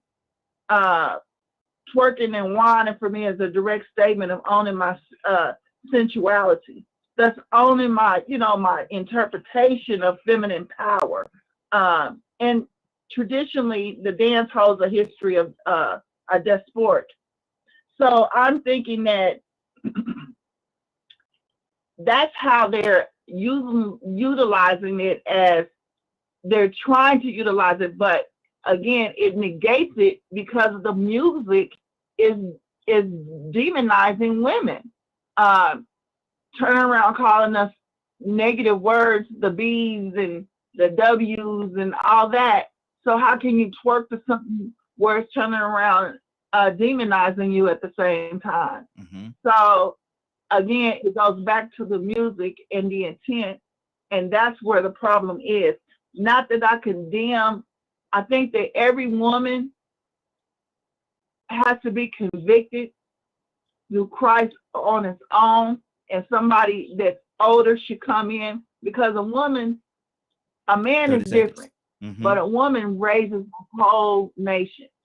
So that's the key factor. But women need to take and talk to other women, not condemn them to the point where they don't want to listen, but at least talk to them and teach them positive intention and negative intention. Good and deal. that's attracting. That's the problem. What we have here today. Since we got to keep it right moving, now. we got hold on for a second. We got to keep it moving. Everybody on the 3 minutes time. Cassandra, what's on your heart? Sis, talk to me. No, I totally, agree. And I'm not glamorizing twerking. All I was saying, I just keep, I don't know why people want to, I don't know. I was not glamorizing twerking. I don't twerk. If I could do it, I probably would. I would love to be able to do it because I love a lot of the movement because I just love dance, period, all kinds of dance. So I'm not saying if a woman is using it for sexual purposes. All I said was there was a comparison that you could make to the movements, and it's because of our natural, innate abilities why we as Black people, we move differently from everybody else. Pick any race you want, any group of people, and African people, Black African people, move differently than everybody else. And that is inborn. We just have that. That's all I was saying. I'm not glamorizing twerking or anything. I'm not doing that. That's not even, and if you listen to me, that's not even who I am. Yeah, but I'm exactly. also not judging those that do twerk. I'm not judging them. I talk to young women about what they do because of the image that it portrays, but I'm not going to beat them down or condemn them. Okay. And that's just it. I'm not. Good deal. I agree with you, sis. I wasn't saying that. I agree with you. Okay. Because I'm not judging. I know you got it. I know. We're on the same page. I know. And thank you. Let me go to Brother Pete. Pete, good morning, sir. How you doing this morning? Greetings, family. How we doing? DKM Radio, Morning Glow, panel, listening audience. How y'all all doing? Hey, doing good. Talking about twerking, and we somehow we started one place and we transitioned. Now I want to know what is your connection, if you have any at all, with twerking and African dance? Get it, shake it, get it, shake it, get it. Oh Lord. Oh Lord. Listen, if the people want to twerk in a proper context, I don't want to see my mother, my daughter, my niece out on Main Street in the daytime, downtown, with their booty showing and booty cheeks and shaking. So I have no interest in that. Now, and not necessarily is not necessarily appealing to me to see any woman do it in that context. You're in a club, you're in a private setting or something, whatever. But again, I think this is sparked by this beautiful young lady who's, I think, the youngest person to be a senator elected official, and looked like she was on the beach somewhere, and she decided to jump upside down and shake her behind. Okay, what is that? She on the beach, she in a bikini. If she was standing upright, you're gonna still see what you saw. So what's the deal? We complaining about trying to make this out to be a big immoral behavior when the society is immoral itself. And most of the people who are complaining about this being immoral are immoral themselves. They don't have a feather in the fight at all. So to try to take a little situation and dramatically induce it to be a nuclear bomb is beyond ridiculous. For this situation. But no, I don't want to see our women being portrayed as Hottentots, cum drops or whatever you want to call them, whores and tramps, because that's not what they are. So that's a false narrative, and we about to had enough of you trying to disrespect us as a people. We don't want to tolerate it of our own even doing it, and nobody outside of us is justified to disrespect any one of us. regardless of what we do, the highest or the lowest. If we want to talk about ourselves in-house, then we can do that. But the time for other folk trying to denigrate us that in amongst our ranks, man, shut your mouth. Whether they right or wrong, at this point, you don't have a right to say nothing about our condition and what we doing. We'll clean up our own house. Ain't that what you always tell us to do? Clean up our own house and get out of our house. And stay out of our business. Go clean up your house. Go clean up them whores and them tramps that's in your family. How about that? Go do that. Let's pull up XXX.com and let's see the pigmentation of all of them that's getting ran through like a train through a tunnel. And drinking fluids like the ocean falling off a waterfall. Let's talk about that. So we don't want to hear this false narrative from a bunch of hooligans, demons, and outright devils in human flesh trying to act like they have a moral compass. They don't have a moral compass. At this point, a great majority of the people that have so much to say about things like that, and the three main ones that's all over TV and everybody know their names who got so much to say, I'm trying to figure out why they ain't arrived at hell already. And remember, it's only a stopping off point for some, because it's got to be someplace worse for a whole bunch of these folks. Curtis?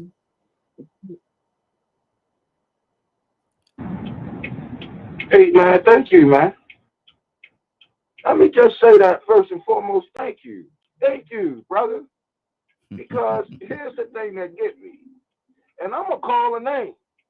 I'm going to call two names that would perpetuate exactly what Pete is talking about. One of them name is Matthew Gates. The other one name is Jim Jordan.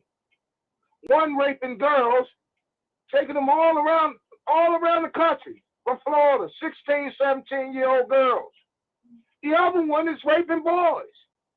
Yeah, he didn't actually commit the rape, but Curtis, he knew about it. Now, Curtis, for the sake of the radio, Curtis, for the sake of the radio and keeping it in proper perspective, say allegedly. Oh, they allegedly. Well, guess what? Allegedly, all of these people that came on TV, all of these folks that came on TV and told you exactly what happened and not only did they allegedly say what happened, they had actual proof. Emails, voice recordings. But yet these the same ones that will throw this new senator or congresswoman up under the bus and try and say that they own the moral high ground. And they don't. And we tend to do it as human beings all the time. We want to put somebody beneath the moral high ground while we stand on the moral high ground. When you talk about dance, and as an artist, man, I'm telling you, I done seen it with my own eyes. When you talk about dance, when I went to the University of the Arts, that was the first class they made me take, and I'm not a dancer. Can you imagine me in tights and ballerina shoes? Good Lord. I had to take ballet. Let me tell you something. We're talking about twerking. You want me to tell you the most seductive and lustful dance there is? It's called the tango. The tango is a very seductive and lust-filled dance. The one thing that I learned in dance is this. When you look at cultures have dances that state several different things. There's a mating dance. Yeah. There's a dance that Africans do, that African women do prior to having sex with their mate or the mate of choice for that day. I'm just saying, man, like, we got to be careful not to call ourselves taking the moral high ground and denigrating and dismissing folks who already been denigrated and dismissed. That's all I'm saying. Good deal. Good deal. You know, intent, whatever. We all got an intent of something that we do that ain't right. Good deal. I wonder what that is. Absolutely. Absolutely. Toussaint, what's on your heart, brother? Yeah, and I understand. I come back on the tail end of what Kurt was saying, and I do understand. I do understand. And it's not a judgment call, but it's just a question. Not overseas, here, right here in this pagan country that has taught us some things that if it doesn't have a dollar value behind it, we're not interested. But when it does have a price, it doesn't make no difference what. It don't even have to look good. We pass that teaching down, an unhealthy teaching, with with with with the exclusion of any morals or values to to to and this is not a bad word, but I'm gonna say it, to an ignorance, because we have a strain and a push to say we need to know who we are. Okay, and we strive to be kings and queens, but we act like peasants. Not all of us. And I'm saying, and let me continue to say what I'm saying. The bad thing about it is we strive in the most degrading way, but when it comes down to really thriving to be who we say we are, we miss the mark. So, and I'm just trying to find some hope for us all in all of this. What direction are we headed? That's the question. What are we doing? What is our purpose? Where do we have make a stand so that we get the respect and honor that we so rightfully say we deserve? And that's all I'm gonna say about that. Good deal. Good deal. We got our Navy. Navy, good morning. How you doing this morning? Good morning. How y'all doing? Hey, doing good. Doing good. Navy, I need to hear from your perspective. How Okay. would you tie in? We're talking about twerking. And yeah, yeah, yeah. We're talking about twerking and African dance, traditional African dance that goes on the motherland. How would you tie them together? Can you tie them together? Are they loosely woven or tightly woven together? How would you tie it? Uh, that is not what I was expecting.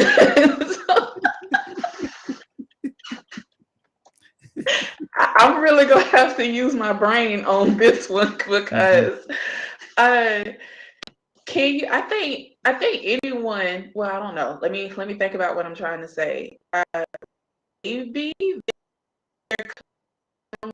if you're trying to get a point across, you can make any argument for or against it. Me, my personal opinion, yeah, no, I'm having a hard time with that one.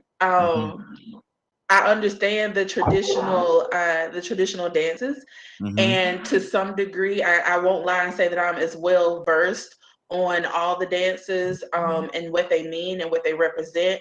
But when I'm looking at traditional African dances to represent uh, culture and usher in certain energies, I guess, so to speak, versus being a member on the twerk team, I just can't see those two being parallel to one another. Now, has some of the traditional dance been taken and I think the gentleman before me said something to the effect of being sexualized. Absolutely. And I'm not saying that that's exactly what he said, but I'm just kind of piggybacking off the sexualization of a traditional dance as to what we see it today. So, yeah, I don't see how the two are parallel, but I see how one progressive culture has um, bit off of a traditional culture.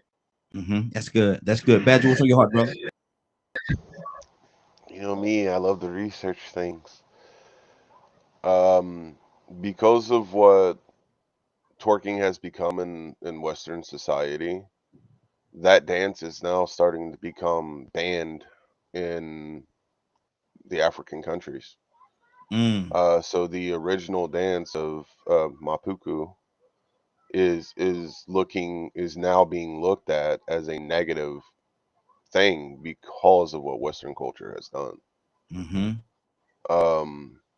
Which goes to show, like, it when you to me, because of the native culture that I honor, when I teach, when I'm doing drumming and stuff, and the boys are wanting to dance, I teach them dances, and I teach them what they mean and what the body movements mean, what they represent.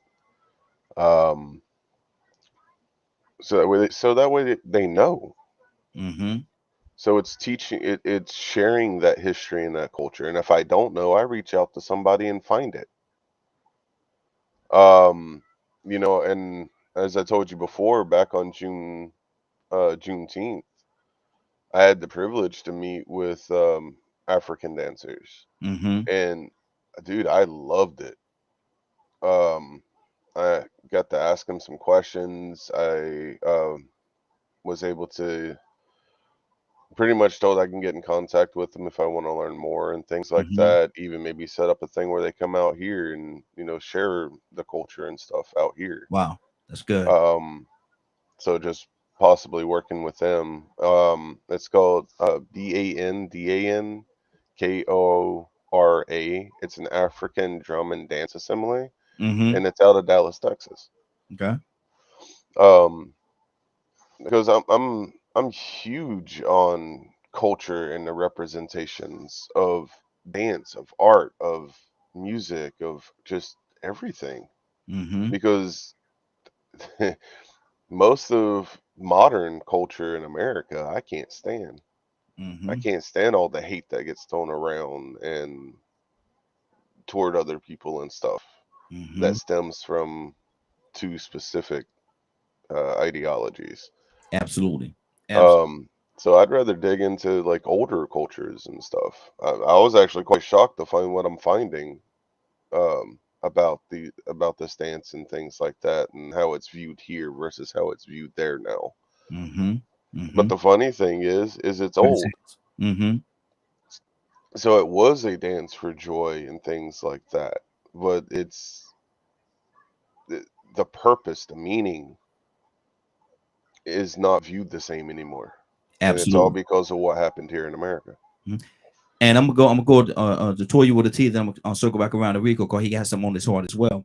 But Toya, pulling out some of the things that Badgers just said, why is America, this Western world that we live in, why is America viewed as the measuring stick? Because he said that now that particular dance that originated there in Africa is being banned in Africa because of what happened in America. In certain countries. In certain countries, yeah, exactly.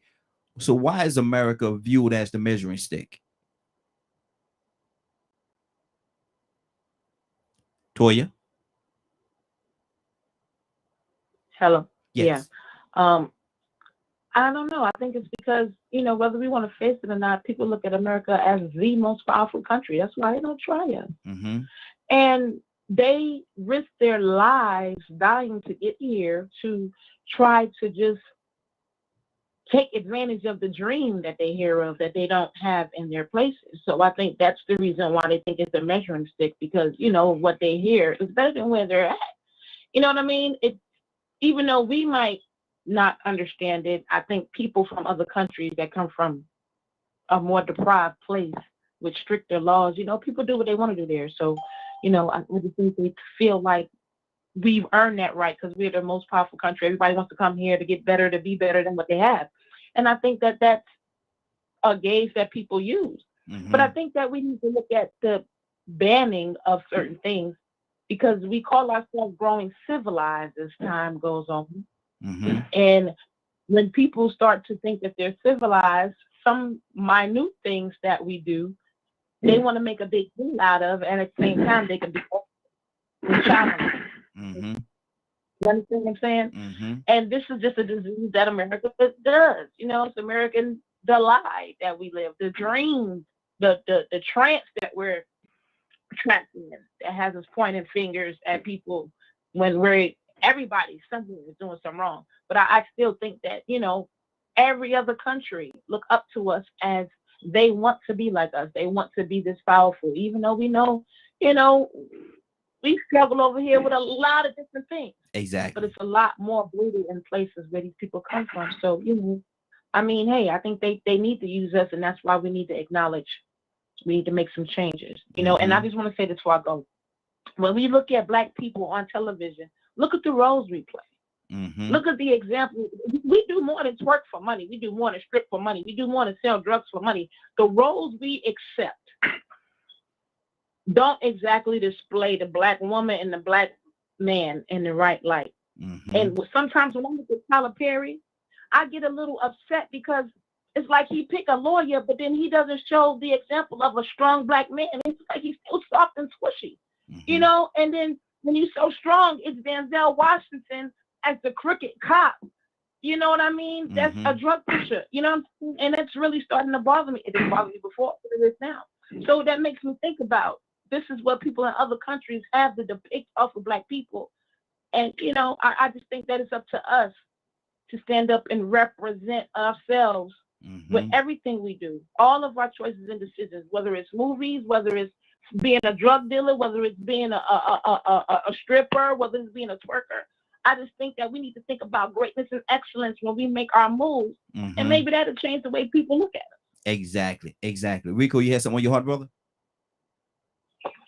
Yeah, it's sort of going back to what you were saying. I don't really think it's the fact that everybody looks to America, unless the question should be that. I think the question should be, why do people with deviant behavior have so much power to exploit and pervert certain conditions? Jesse Jackson had a thing called a Rainbow Coalition one time. I was all for it. But then somebody came and adapted that rainbow stuff. I can't go back right now and say, it's the same. The swastika was actually a symbol that was meant for good. If I'm mistaken, it may have been in Africa or someplace. I'm going to have to do a little bit more research. It was also used in Native American cultures, and it was called the swirling logs.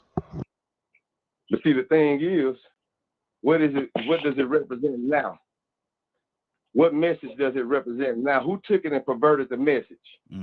So now here it is. We over here just trying to find out our genetics and trace our lineage back to Africa. And we still want to associate twerking and traditional dancing.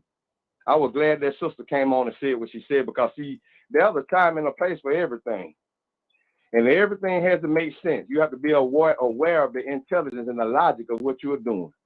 And if I listen to the traditional dancing and I hear the beat of the drums and I have somebody to translate the words, they're probably going to talk about worshiping the birds and the earth and community and preserving life. And that's probably the words I'm going to hear in that traditional dancing, with all that joy and smiling we see on their face.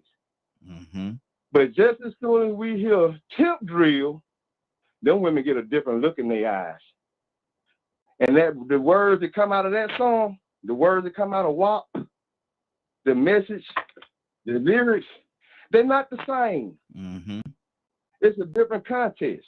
So, I hate to seem like I'm coming at my sisters because they're taking it that way. Y'all don't represent every woman. I'm talking about those women that do know what twerking does, the purpose of it, and still go back and use traditional dancing as a way to justify it, when really and truly they know they just want to get a rise out of a man. They want a man to look at this. They ain't thinking nothing about no traditional. They ain't thinking about no birds. They ain't thinking about feeding no community. They thinking about swiping a credit card between them butt cheeks. Mine big enough to swipe it between mine too. Yeah, I told you. Watch me make it clap, clap, clap, clap. Wow. Ain't that some nice African tradition? So Badger just went back and researched it, because I sound like a chauvinist, I guess. They ain't even considering banning it. They don't want nothing to do with this person thing because it's a totally different message. 30 seconds ago. But out of solidarity, and or whatever the reason is, we still try to find a way to, y'all judging. No, we're not judging. I don't care what white people think, what white people say about this. I look at it. And I know what it means when I see traditional people doing it in tradition and culture in Africa. And then when I see these sisters doing it, then they got their little daughters doing it to the same WAP music. 7 years old. WAP ain't saying nothing about preserving the community, family, or none of this stuff. So it's under the context and the intention and the whole picture. You just can't take out the booty rolling and the hip waving and say, well, you know what? Screw what Luke said. Screw what Too Short said. But even God has just said it. It's the words to the music. But guess who dancing to the words in the music and sticking their tongue out and embracing it? Yeah, I'm a bad bitch. Hey. Hold right there, we go. Gotta keep it moving. Let me go to Willa. Willa, what's on your heart, sis? Good morning. How you doing this morning? Good morning, Raheem. Good morning. You know, I love what Rico said. I mean, what he said definitely is.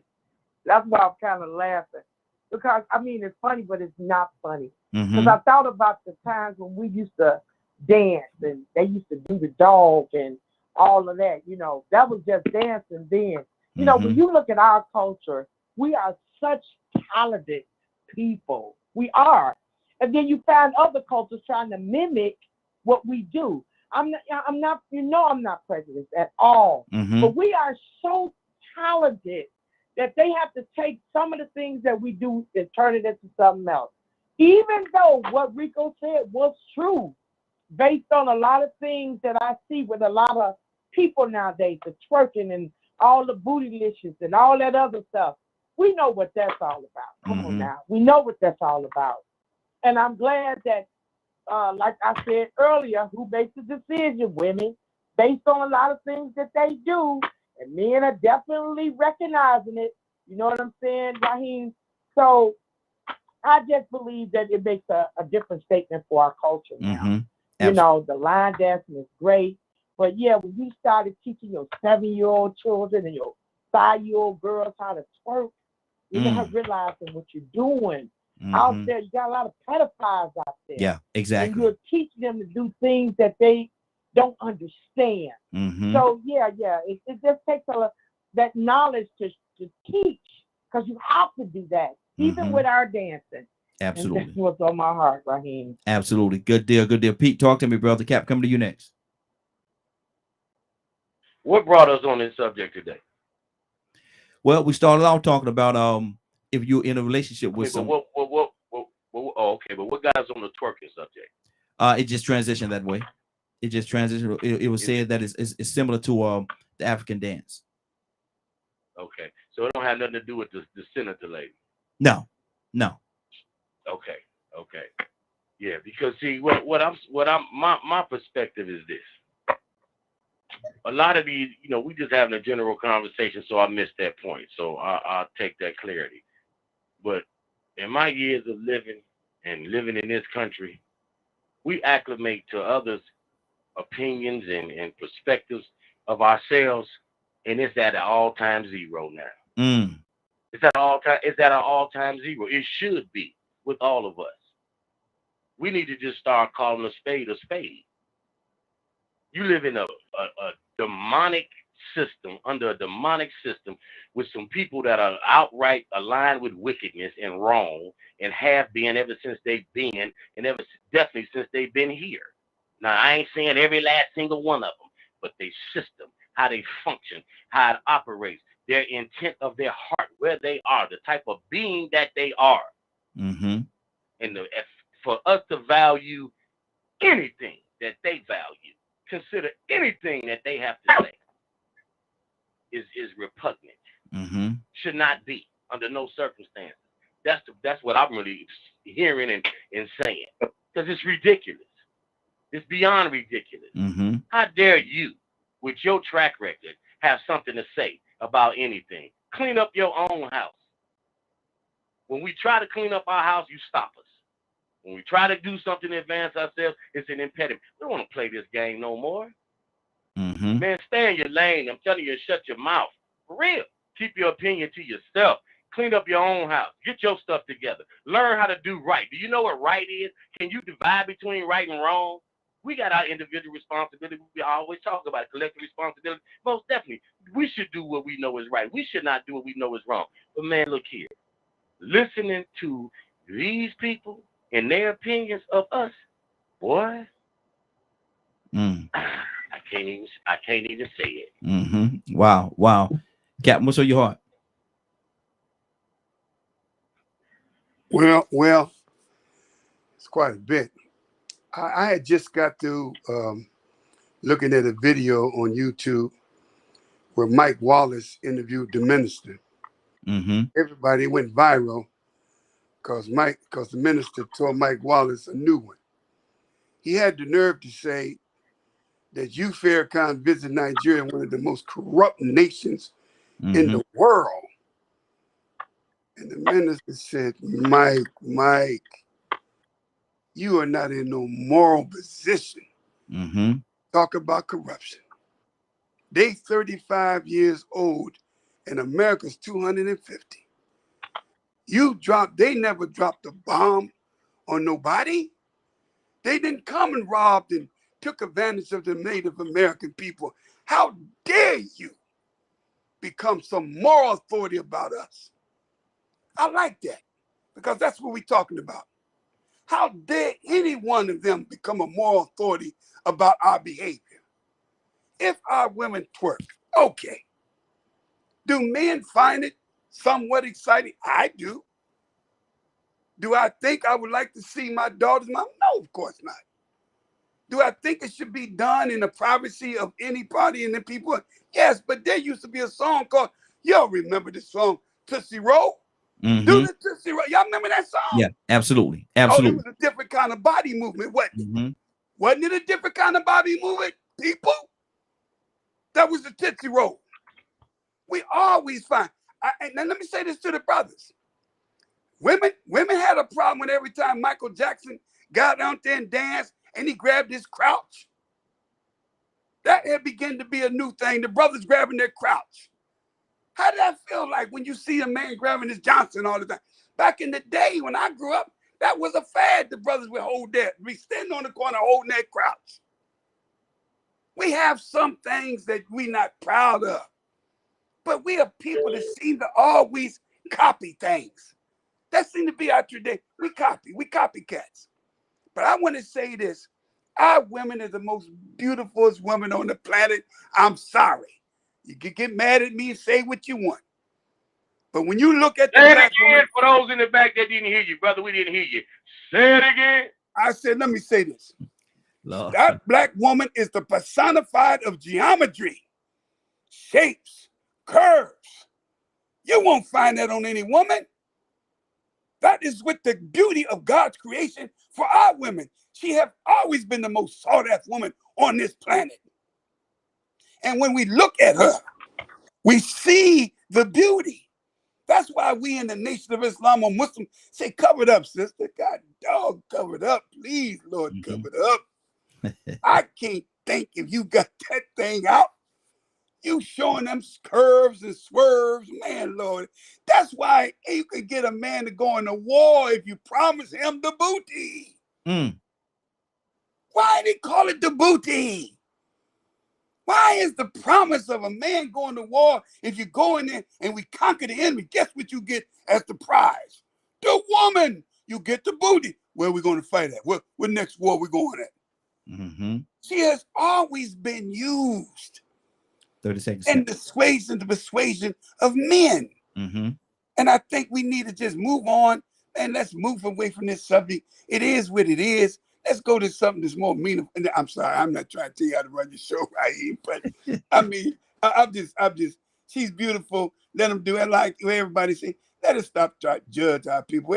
Our people create. We need cultural refinement centers to teach our people cultural awareness. That's all. Thank you. Good deal. Navy, yep, I was just ready to come to you, Navy. Let me put you on the screen here. Go ahead, Navy. What's on your heart, sis? Can't hear you. There you go. I don't know at this point. I'm just kind of taking everything in. There was some passionate commentary that was just given that I can understand where the passion is coming from. I can also understand maybe a little bit of where the frustration is coming from as well. So yeah, that's all I have to add to that. But the original question was what again? we was talking about the original question to where we started this morning is if you are in a committed relationship with someone, you're in a very committed relationship with someone, and you wake up the next morning, and it was geared toward the guys, but we kind of catered a little bit for the women as well, but it was as such. If you in a committed relationship with someone and you wake up the next morning, you turn on your Facebook, Twitter, TikTok, or whatever, and you see a side of her that you never seen before. She's on there. She's dropping it like it's hot. She's going in. She's inviting everybody in. Twerking. She's twerking. And you look at this on social media. How do you deal with that? Oh, do you okay. continue? So that's That's where we started. Do you continue? Do you gotcha. continue with the relationship? Is there a automatic hold there? What happens? What happens at Hey, that? Raheem, Yes. Raheem, Yes. can you ask her that again, but put it in a situation where she got to make the decision? Because once again, you're going to have her defending the woman point of view, and you want her to answer from a man perspective. So you need to give her a woman's perspective with a man doing something wrong, her catching her man doing something wrong. That way she can probably identify a little different. Okay, let's do this. You wake up the next morning.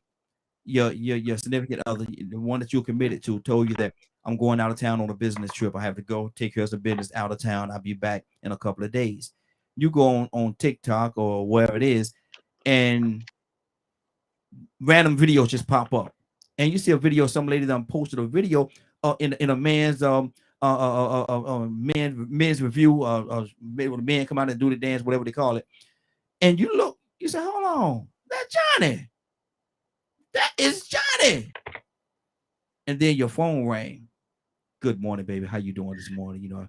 How you doing, Johnny? And blah, blah, blah. Y'all go to y'all conversation, everything. What'd you do last night? Man, I crashed early last night. I was a little tired, so I went to bed. What do you do next?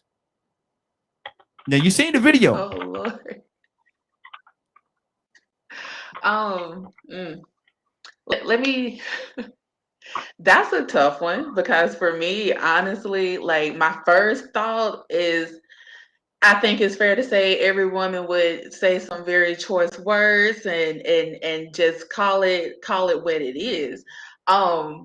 That's tough to come back from because there's a lot of layers of deception that's there because personally I feel like the person that you presented to me versus this alternate lifestyle, you didn't give me the option to see if I could handle that side of you. Kind of David, kept it hold on, David. closed. But hold on. You need to understand, David. Now, what I want you to understand before we go on with this conversation, what I need, and I'm playing a role as Johnny right now. What you need to understand is, you hadn't made a car payment in 6 months. What do you think the money for your car payment? You hadn't paid a bill in well over a year, a house payment in well over a year. Right? Go ahead. So the level of financial security based off of you being able to provide for me. I'm gonna be honest with you, Mr. Raheem. That's a hard position for me to be. I'm not that woman, and no disrespect to anyone that is, because I wholeheartedly believe in teamwork. I wholeheartedly believe in that, but I also believe in Navy needs to have her own too in the case of situations like this. So if Navy needs to leave a situation, I could do so securely. But so it's kind of hard for me, honestly, to wrap my mind around that concept of I'm home, I'm 100% relying on you to, swing from the ceilings and go King Kong, at the paint on the weekends. So it's I don't know. That's the best answer that I have for that. It's hard for me to wrap my mind around that. But I would definitely have some choice words for Johnny. But if I am that woman that's in that position, then I feel like I can't speak on behalf of all women, but if I'm putting it in, if it's given to me in that perspective, I feel like I would have to tolerate it then. Because if you're the primary breadwinner, if you're the one that, if for whatever reason I feel like I can't financially take care of myself, then, I guess unconditional love does come with unconditional tolerance in that state. But I can't, that's hard. That's a lot. It's a lot. It's a lot. It is. Tucson, talk to me, brother.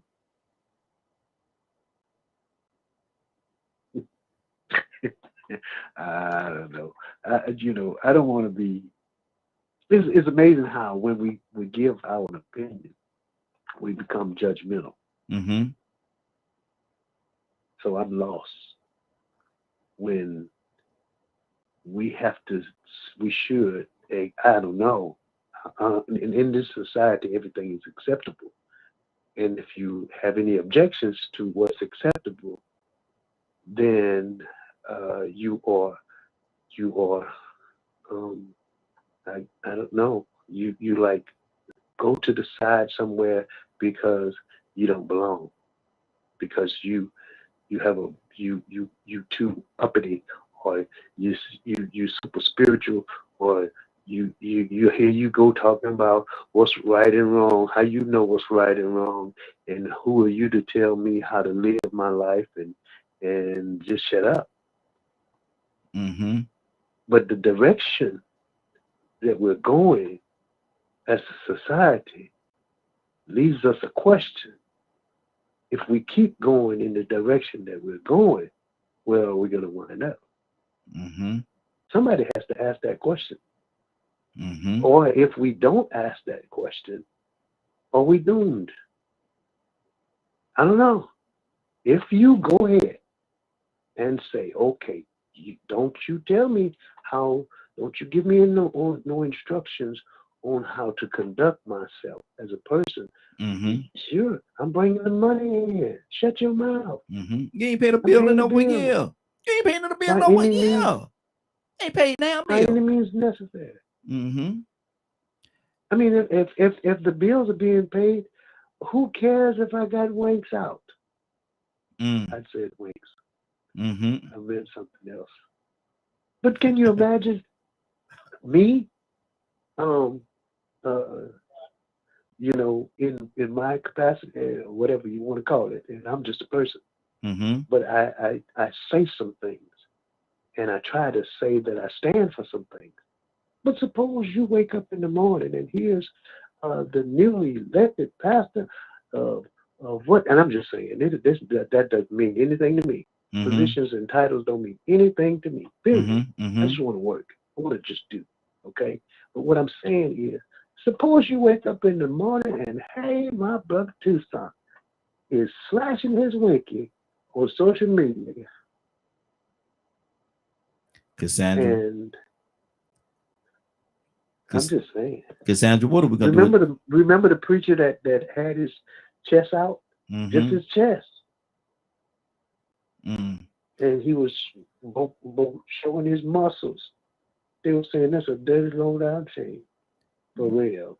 What is Cassandra? Tucson, hold on. Cassandra. Okay, I'm sorry. No, you're fine, brother. I'm just picking at you. But Cassandra, what we gonna do with your brother? I'm just saying. Cassandra, are you there? Cassandra, are you there? Yeah, wait a minute. That's a question. Before you say something, say Cassandra. So Cassandra, here's the thing. All of this, and I'm going. Don't take this, but I'm just saying. Okay, now, Cassandra, let's go out. Let's go out and have dinner, darling. Lord Jesus. You mean after I see the video? Yeah. Oh, according to how good you were in that video, yeah, I was still walking. Badger. Shake your head, Badger. It didn't get no better. No, take it out the winky. Exactly. There, winky. Yeah, you heard what he said. I try to just veer past that, and you just brought it right back. Lord, I try no to helicopters, man. No helicopters. Exactly. But you can't help it. She said depending on how good the video was. I'm just kidding. Look, Go ahead, Cassandra. No, I think everybody.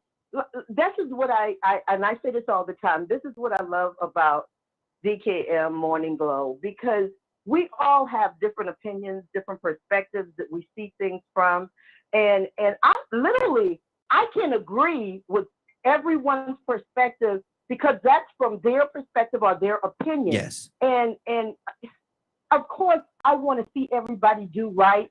of course, I don't want to see women denigrate themselves, but you have to be careful when you're trying to bring somebody to Christ.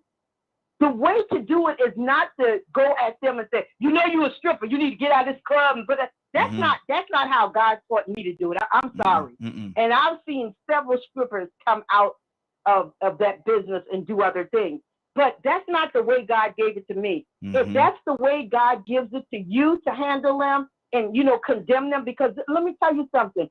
When you come at somebody about something, even your children, and you say, yeah, I don't want you hanging with Joe or Boo Boo, what happens?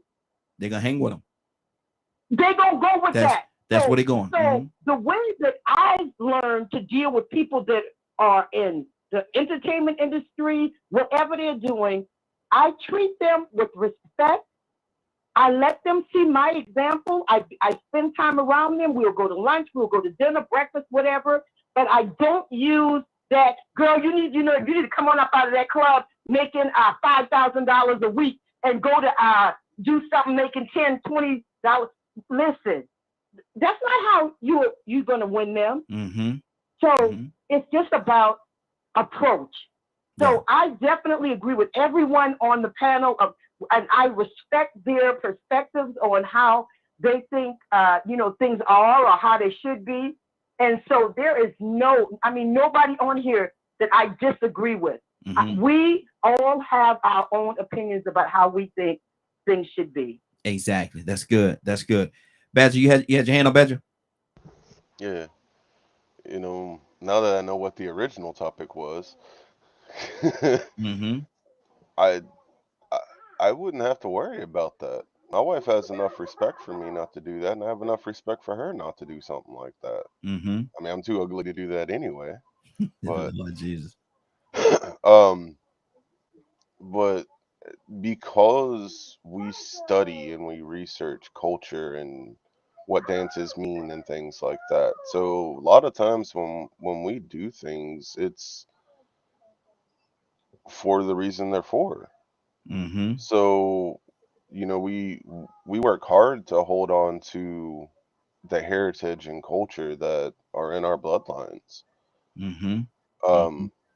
And it's one of the reasons, like one of my dreams, and hopefully I can make it happen, you know, sooner rather than later, is to have a cultural center that teaches all the different cultures from around the world. Because in America we're mixed. There's people from everywhere. Mixed pot. So, you know, and shoot, I don't remember how long ago this was, but I asked a very important question. You know, what is white culture? And still to this day, no one can tell me. Wow. Like what it really is. That's why most copy others. Because they don't know what theirs is. Wow. So aside from that, you know, I just my wife would never put out a twerking video. Matter of fact, last I checked, or last time we talked about it and stuff, she doesn't like it because of what it represents in America. Exactly. But you know, if I told her what it meant over there, you know, it was done for like a spiritual reason, and it was also done during marriages, you know, that's a whole different thing. So she might do something like that, learning it for a spiritual reason, because she's already married, so there ain't no reason to do it for that purpose. That's true. That's true. So, and most of her bloodline comes from the Middle East, so she's more prone to do dances from there sometimes. 30 seconds. So it's having a mutual respect and understanding of the person that you're with. You know, if you're marrying someone that you know is going to do things like that, then you need to accept it. You know, but if she's just randomly doing it, then y'all need to have a conversation. Or if he's randomly doing it, you know, need to have a conversation of what's going on. Did you and if they're doing it for money, well, y'all had money before you started doing these videos. So did you lose your job and didn't tell me? Wow. 508-924-3521. 508-924-3521. Give us a call. We definitely love to have your input. Goddess, what's going on, sis? What's on your heart?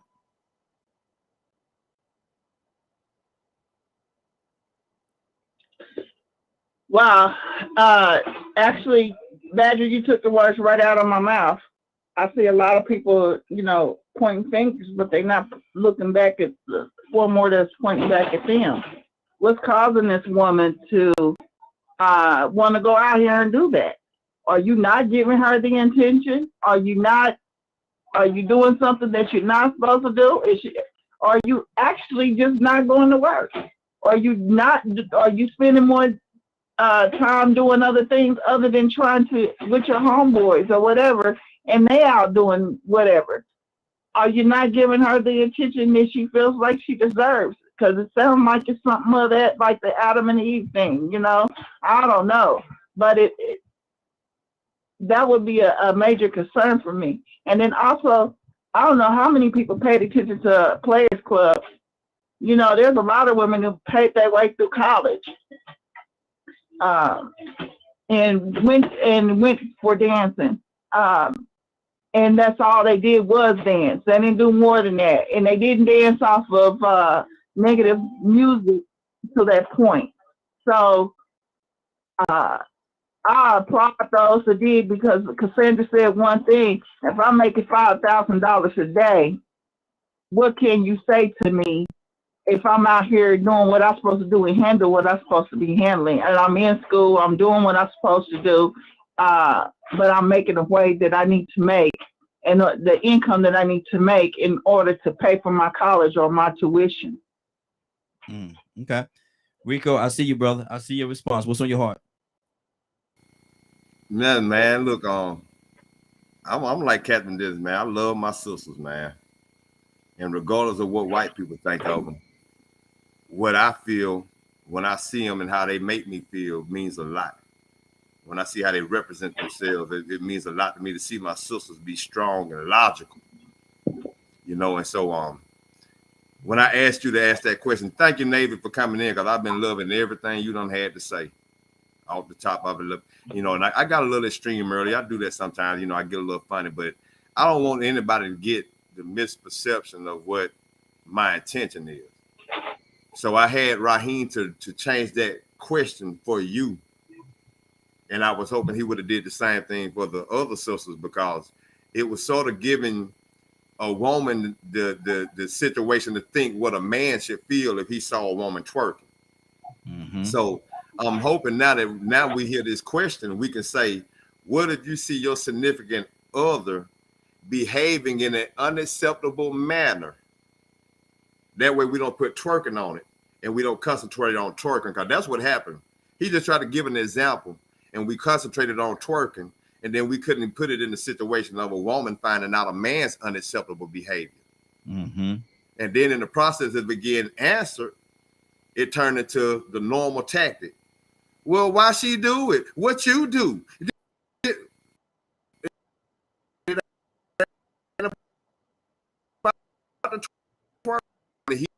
didn't know anything about.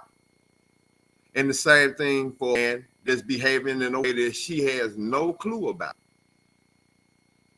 So, at first didn't nobody want to entertain that question, because I threw a little ball and booty touching in there and crotch grabbing in there. Maybe I shouldn't have did that. Maybe I should have just left it neutral. But that's how the conversation actually went sideways, and then everybody started feeling like they needed to take sides. Really and truly, it wasn't about that. It's about the partner, the person that you are committed to, behaving in a way that you had no clue about, and you are being blindsided about, and it may be unacceptable to you. How would you handle that? Because you might catch this person on camera molesting a child. You might catch your woman, wife, or your husband in the classroom being appropriate with children. You didn't know they carried on like that.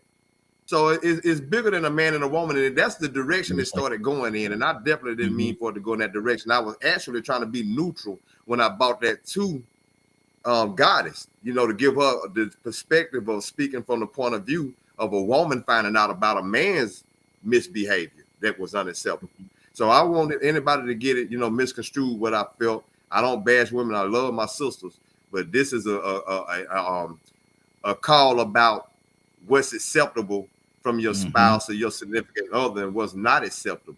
And I actually gave several examples and said that I wouldn't accept it, but I do know of men that had girlfriends and fiancés on OnlyFans that tolerated it.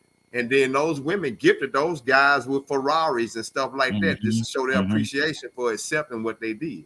And not judging them for being strippers, just the fact that would you tolerate that being a significant other? Good deal. Good deal. There's a lot of different layers to this thing, man. And when we talk, I say it a lot, man, because there's a lot of layers on a lot of the conversations that we have. There's so many different layers. Let me go right now. Let me go back to Willow. Willow, what's on your heart right now? I know you're jumping out the bits. What's on your heart, Willow? No, I'm okay. I'm just listening. I'm on the road going to St. Louis right here. Everybody's doing a good job. Good deal. Good deal. Captain, talk to me. Captain, what's on your heart? Well, I enjoy. I'm showered with such beautiful words of everyone who lend to this topic. And I'm like my man Rico, man. He's a man I always want to make sure when you say something, put it in its right perspective, so we can get the right response. That's very important. That's very important that we put it in its right perspective. I don't think none of us is on a judgmental tip here on this line. I'm sure there's women that had probably privately try to seek in that thing, shake like that, and make it clap privately by themselves. Lord. Always. Lord. Please, Hercules. I like humor, y'all. Please don't be mad. I love humor. But I do believe that we have a great opportunity to now know that our women or our children lack cultural refinement. If there's anything I would leave off this line, I would say, you know what? We have the responsibility to pick up the slack. And if we looking at our youth, our generation, who have no cultural refinement, then we need to open up what you call cultural refinement centers. We can come together, open up a building, and what is in the cultural refinement? In that cultural refinement center, we got the best brilliant of our minds who would give their talent without being charged to go in and teach our children. Women would come and teach them adequacy. Do you know a average young man don't know nothing about a table setting?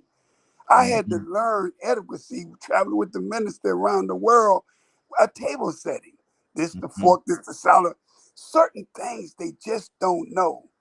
We need to teach our youth cultural refinement. Allow them to be able to have the best of our minds, train them. And I believe we have to start somewhere. We may lost this generation, but we can't lose another generation. And we have to start early.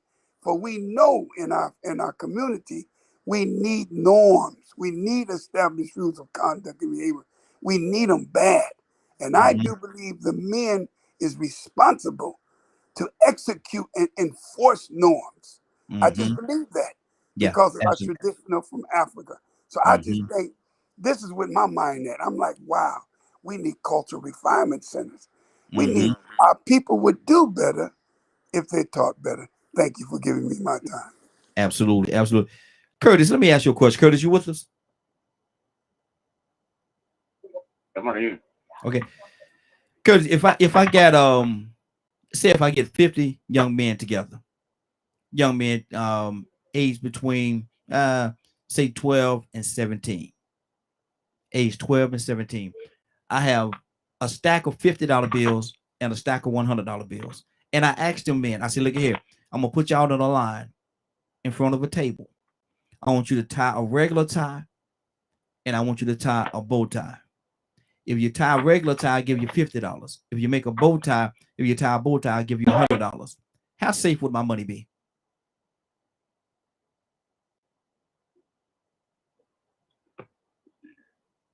you won't be paying the money for the bow tie. Mm-hmm. You'll issue out some money. You'll probably have 30 out of 50 that know how to tie a tie. Mm-hmm. So a lazy man's not. A lot of young men know how to tie. A lazy man's not. Mm-hmm. Most men, period. I'm just gonna keep it real. Not many of us even know how to tie a bow tie. Mm-hmm. I got 5 bow ties that you have to tie, and I still ain't figured it out. I'm still trying to figure it out. Mm-hmm. But 30 out of 50 would know how to tie. A lazy man's not. Mm-hmm. Okay. Good deal. Good deal. Go ahead, Kurt. I said so. Your money would be okay. Cool bean. Pete, what do you say to that, man? You have a question? Go ahead. I have a question for Cap. Go ahead. Hey, Cap. Forgive me, brother, but I completely got caught up on Saturday with rehearsals, and I was unable to listen in. Do you mind sharing some of the message briefly that was issued out on Saturday by the brother minister? Did you listen? Oh, no. That was what you talking about? The minister's words of no, I didn't get the minister's words Saturday either, brother. I think he was speaking at Brother Akbar's birthday, greeting Brother Akbar, his close friend for over 80 something, for over 65 years. No, I didn't. My bad. I normally go back on the NOI and then I catch it on that, but I didn't. I'm so sorry, brother. I wasn't able to share that with you. Mm-hmm. Wow, good deal. Oh, that's that. I was thinking about going on YouTube, and when I entered it on YouTube, it wasn't like I don't know how to put it. It was like it purposely not put up properly. You know what I mean? So I was just wondering if anybody listened, because I know he was speaking at 12, and the message that he had, he specifically said, this message is not just to my Muslims. This message that I will deliver is going to be to everybody, all Americans, and it may be my last. Wow. So, that was July the 4th last year. That's They Savior's replayed Day. Criterion. I think that's what that was. Mm-hmm. He had the white on, and he did that July the 4th, and if it has anything to do with that. But let me say this to you, Curtis, because you got 3 to 4 of them bow ties, you don't know how to tie them. Don't make no excuse that you ain't coming to the mosque because you can't tie your bow tie. Now, I can show you how to tie that bow tie. Now, so if you want to learn how to tie the bow tie. Good. Let me go to Pete. What do you say to that, man? How safe would my money be? Very. With the culture that we have today and the clothing that the predominant culture wears, many don't know how to tie a tie. They've never put on a tie. They have no interest in even wearing a tie. So your money would be very safe. And, that goes again to speak to social engineering and the steering of a society where you want it. When Brother Captain was a young man, or maybe before he was born, the standard clothing was a more formal attire. Dress shoes, slacks, a button-down shirt, a sport coat, a hat. There's some dress more formally just to go work on the car. The dude had on some dress shoes and some slacks. Yeah, out there with a button-down shirt on, getting grease all over his stuff. That was the culture. So today we wear a more informal culture, more gym wear, gym shoes, and baseball hats and jerseys and T-shirts. So we don't even see belts being utilized as much as they used to be utilized. So your money would be very safe, my friend. Absolutely. Cassandra, what from a young lady standpoint, what can we equate with the man as the tie? What would you equate to a young lady and what she needs to learn culturally, Cassandra? Well, I mean, just getting girls or young girls to wear dresses is like, it's crazy. I I mean, everybody just wants to wear the pants, the jeans. I mean, once again, if that's what they're wearing, because it's all a part of what their culture is right now, what people are doing, the fads or whatever you want to call it. But I'm big on trying to get women to look feminine at the appropriate. I mean, always look feminine, because I love jeans, but boy, y'all know I be popping my sparkly sneakers and my cute little tops, because I love the feminine, femininity. But it's hard for me to get young women to wear dresses. Like a lot of the events that I do, I want them to dress up and, look like girls. And I have to, a lot of times, I have to go and buy things just for, I don't have a dress. What? You don't have a dress? I don't have, high heel shoes. Yeah. I'm like, what are mothers doing? I mean, we're missing something. So I'm all about, we definitely need to. Let me tell. I'm in with this really quickly. I have an event that's coming up, and it's formal, right? I cannot tell you how many grown women told me that they've never had on a gown. Wow. Hello? Never had on a gown. So I'm scrambling finding gowns, and I have a lot of them, but in all these different sizes, so that they can come and be beautiful and know what it feels like to wear a gown. And I don't know, we've missed a lot. We've missed a lot right now. Exactly. Tucson, what's on your heart, brother? I just, you said you was what? Cassandra, you like to do what now? I'm not talking to you. Really? This is real? He think today Wednesday. Okay. Come back to the light, Caroline. He think today Wednesday. Wednesday, Rico. What is the problem where we can't?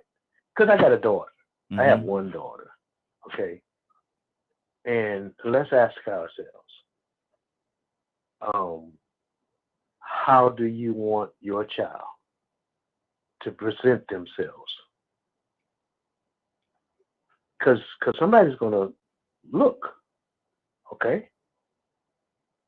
So suppose you wake up in the morning and it's not your spouse or your significant other or whatever you want to call it.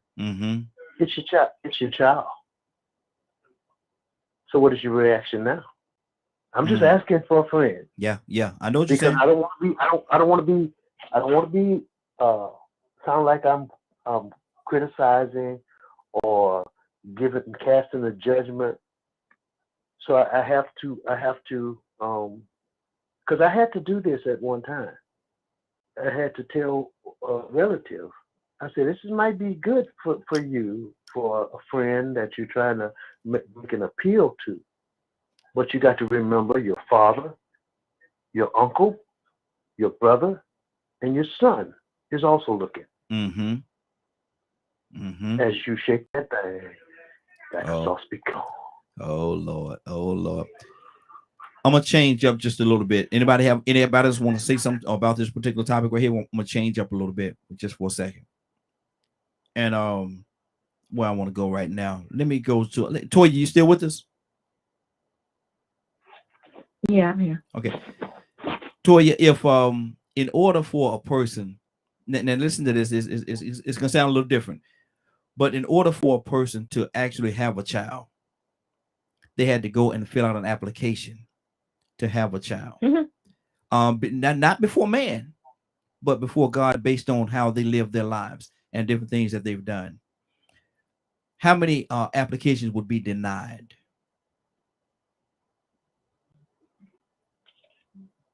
I mean, I can't put an answer on that. That sounds like only a God answer, because there's a lot of people who have been able to have children who've done horrible things to their children. Their applications were approved.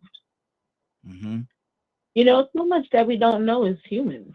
So we looking at somebody right now who we think that's their kid. They done kidnapped their kid long 20, 30, 40 years ago, and we ain't going to find out the truth for another 5 years. I mean, it's just so much out there. That's a God question. You know what I'm saying? Like I don't know how to say. Let me Well, simplify. only two would get denied. Okay, let me simplify. Just should everybody be parents? Should everybody have kids? Should everybody have kids? Should everybody have the position or the responsibility of being a parent? I think everyone has the capability to have a parent. I think because of how we're designed, a man that's 100% healthy, 100% operates and spits out a sperm, and a woman who's 100% has an egg, and when they get together, they're going to create children, period. And I think in life we have choices. If you don't want kids, don't make. Why are you having children if you don't want kids? Why are you having children if you want them just for a check? Why are you having children? You know what I'm saying? I don't think that you should do something just because you think you should, especially having children. I don't think you should have kids if you don't want them. Talking about, oh, it's culture or it's our tradition, for example. You know what I'm saying? But are we all capable? Yeah. If a man get with a woman and we 100% healthy, you're going to make children. And if you don't want to be a parent, then we need to figure out a solution. You should not make kids if you don't want to be a parent. Absolutely, absolutely. Captain Leonard, good morning, sir. How you doing this morning? Good morning, Glow family. How are you? Hey, doing good, doing good. You been listening to us? About the last 10 minutes or so. Okay. What do you think about if a person had to go before God and apply an application on their works and the qualities and different things of that nature, whether or not they can have a children or be parents? Do you think a lot of those applications would be denied? No, not at all. It'll be just like it is now. Because that's how it was created. That's how it was created. So making a baby is one of the easiest things, one of the most pleasurable things in the world. What about the 18 years afterwards? Like what about the 18 years afterwards? Is that where it get complicated? No, it don't take 18 years. It can get complicated in 12 months. Week one. Don't let it go to sleep. I think it's a serious test of discipline. What'd you say, Raheem? No, I ain't say that. I cleared my throat.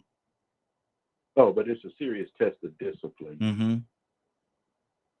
We would hope certain things, but I can't impose myself on other people because I support reproduction rights. Good deal. So yeah, I think it's something that's biologically necessary, created exactly the way it is. Now I always ask myself the question, well, Lord, what did you intend for us to do? Really? Because anybody can do it. Fools can do it. Yeah. Don't take much. You can completely be diagnosed mentally retarded and have a baby. We're not going to use so it's something that's innate and completely natural about it. Wow. Life will find a way. Exactly. Rico, talk to me, brother. Yeah, I was headed in that same direction. It's natural. We actually were put here to reproduce. I mean, if it wasn't about reproduction, we wouldn't be here. But now if you had to go and change the narrative and just put a hypothetical out there of you had to go and apply to God to have children, it's possible that if that was the process, that a lot of us probably wouldn't have children. Think that'll be a comedy hour for God. He'll laugh at some of us. Why are you even here? What's wrong with you?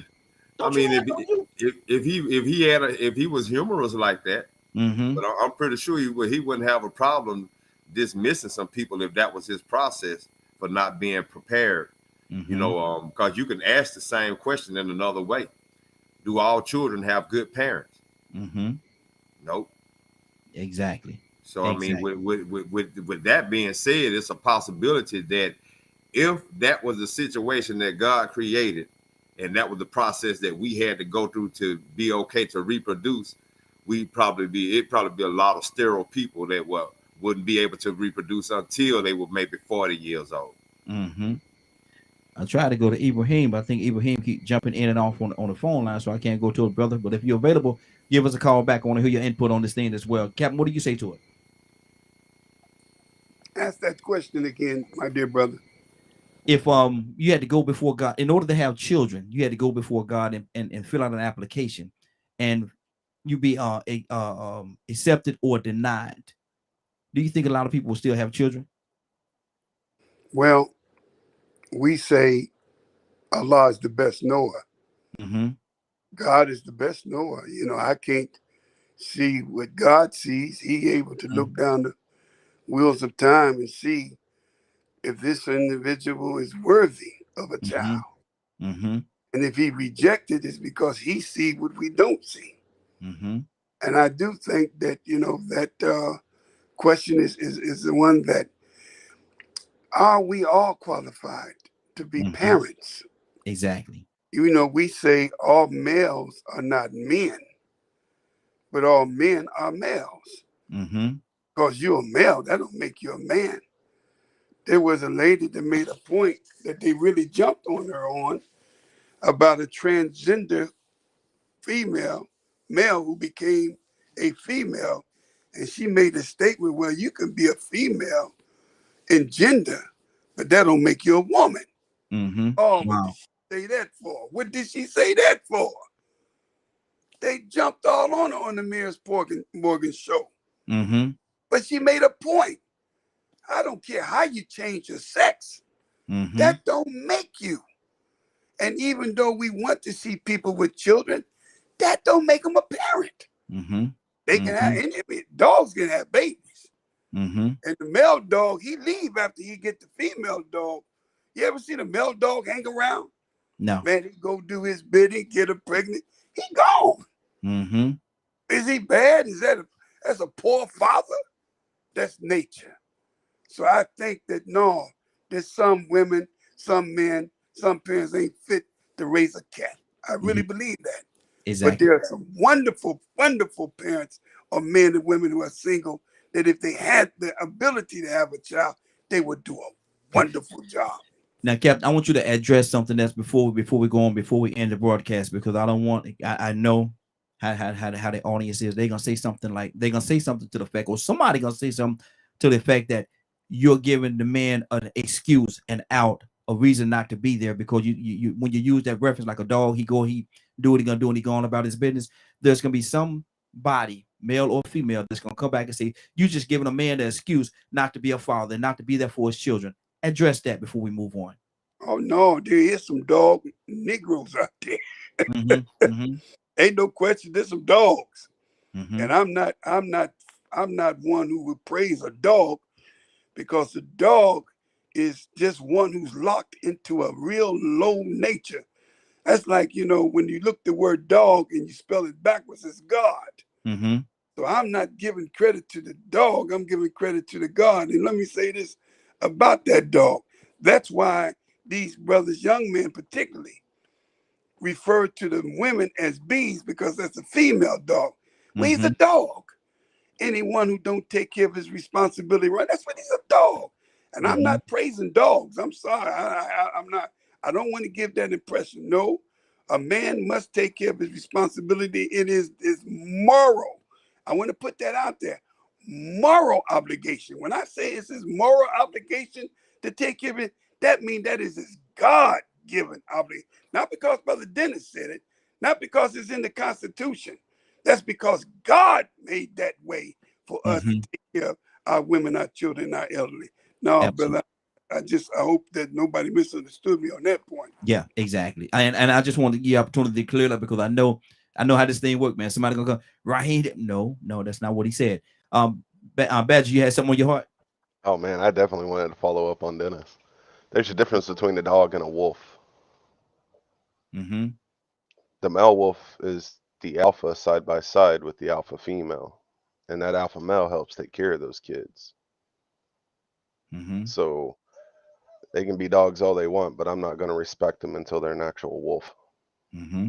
That's good. As far as that goes, and as far as the application topic that you're talking about, um, I was sitting here thinking and listening and stuff, and at one point, I would have said, I would have wished my mom didn't get wasn't approved for the application. Mm-hmm. Now, because of where I'm at and because of what I've learned, I'm thankful for it. See, and that goes right back to God is the best of all planners, brother.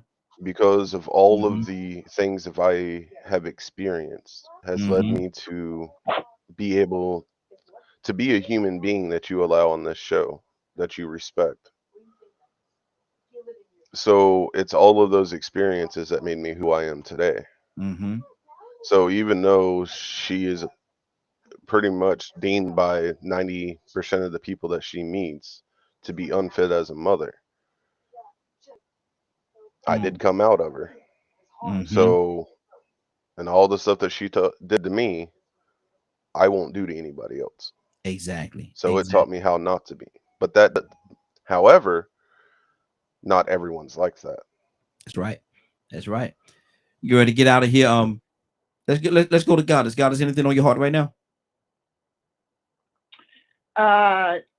Yeah, I just wanted to say that regarding to the last question that you asked, I think that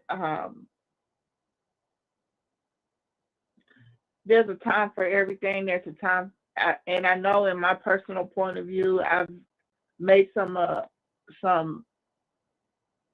decisions that maybe I shouldn't have made. And at that time, we've had the Roe versus Wade because I wasn't ready to be a parent. But I am a parent now, and I thank God that He knew the decision. I couldn't go that route that I did before because I thought I was too young. But when I made the decision to do it, I did. I was married. I didn't believe in having kids out of wedlock. I was married, so I made that decision to have my child. Now that I know what I know here today, God knew better for me. God knew that I needed her 30 years before I even knew that I needed her. So that might help somebody out here that's listening. We might not know what we need during that time and moment, but God will know what you need 30 years from now. Exactly. And that's the key thing. So don't lean up on your own understanding, lean up on God. That's good. That's good. Appreciate that, sister. Definitely appreciate that. Willa? Hey, Raheem, I'm ready. Okay, talk to me. What's on your heart? I just want our culture to be so much better as, the future for our children. That's basically it. And we just gotta, us, the older generation, have to step up and just stop making up excuses and start, we got nieces and nephews. We can start at home. We can start with our family. I got a big family. Like I said, I participate in my nieces and my nephews' life because a lot of them are missing fathers. So I try to do what I can to bring up a well-bred generation. I'm not trying to be all that, but at least be able to have a future where they'll be able to have one. Yeah. So that's what's on my heart right here. Good deal. Cassandra, anything on your heart right now? I just really wanted to say, answer that question about the application. I'm just being totally honest. I would not have wanted to have a child at 15. So I would have liked God to cancel my application and say, I'm just being honest. Because that was horrible. It was the hardest. I mean, it was just horrible being pregnant at 15. I'm sorry. And, my son is here, God bless him. But no, being pregnant at 15, no, I would have wanted him to say rejected. Yeah. Wow. That's deep right there. And that's deep. But like I say, God is the best of all planners, man. So we have to, sometimes we just got to walk with it. Toussaint, anything on your heart before we get out of here? No, it's just I'm kind of like Cassandra. If I thought that it would have turned out the way that it did, I probably would have had a second choice myself. And I would have said, God, this is it's not like one thing that you want to give me. But now that I look at it, how it has turned out, sure, that's why our thoughts are not like his thoughts and ways. And he just has a way of working things out. Absolutely. Absolutely. Pete, Brother Pete. Peace and love, family. Good show. Children are a blessing. I think regardless that they tend to just, situations all over the place. But as a whole, I think they're a blessing. And I think children's presence, what you get from children, is so beneficial until it can change a life that's possibly going in the wrong direction. Give it motivation, give it love and resolve to actually perfect themselves. So, we it depends on the situation and the perspective. And certainly I cannot speak no kind of way about what the mind of the God is. So, I can't speak on that at all. We just have to humbly submit to whatever his will is concerning ourselves. But generally speaking, I think having children, the whole experience and all of that is a wonderful, fantastic, almost unexplainable, enlightened positivity and good. That's good. That's good. Let me go to let me see Captain Leonard. Talk to me, brother. Yes, sir. I listened to the little bit of the show I was listening to. I think we were talking about that responsibility about being a parent, because that was one of the hardest things of my life. However, I do believe that God got me ready. So, it's like I said, it's completely natural. The thing that we have to do is step up to our responsibilities. Absolutely. And if you don't want them, guess what? Don't make them. That's right. Don't make them. Simple as that. If you don't want them, don't make them. It's time out for people to start acting like it doesn't matter or you have no control over the situation. I graduated in '89. It was the last year they allowed pregnant girls to go to be brought back into regular school. We have so far to get back to a standard of living. Yeah. And I always go back to this one point: without good religion, it's hard to do. I believe the children are our future. Teach them well and let them lead the way. Oh, don't do it, Rico. Don't do it. I thought I hit a note there. I thought I hit a good note. Captain, what's on your heart? Anything on your heart? We're gonna go to Captain. I'm like, Rico. I'm like Rico. I'm shaking my head. You just took away my thought, man, with that one there, boy. But you know what I want to say, family, and this is the truth. It's what's on my heart. I can vision a place that we should do, and we should try to bring the biggest crowd of youth we can and make rooms a classroom. And we have Rico in the class. We have Badger have one, and have Cassandra. Everybody on here, you are, and we got to have Professor Dr. Captain Leonard, of course. He be the last classroom you send him down to. We don't, but everybody have something to offer. And I was just in my mind imagine. Hey, Captain Leonard will be in school suspension. Yeah. Well, we had to keep our eye on Leonard, run him away. We won't have nobody up in the classroom. But anyway, we need a dean of students. Now we're gonna make him dean of students. That's what we're gonna do. A dean of students. But no, I'm looking at every one of y'all, and I said to myself, we had a building, man, and we put an event together, and that whole event we would have you when you go from one class. Sister Cassandra could teach something, Brother Rico could teach something, and Brother Tucson, Tucson, man, he old school. Tucson could teach something. But I'm saying, we got the most brilliant people on this line. I'm just saying, could we one day down the road put an event together and we all make it happen and we go and promote it, and then we do what we all do, give them some cultural refinement from our perspective, or at least do a panel. I just think that was my opinion. That was what's on my heart there, brother. And I would love to make that happen. I really would, man. And I'm speaking for me. I can't speak for everybody else, but I certainly would love to make that happen, man. Bring the young people in and teach them something, pour something into them, man. And hopefully they'll take that cup and pour it onto somebody else. Badger, what's on your heart?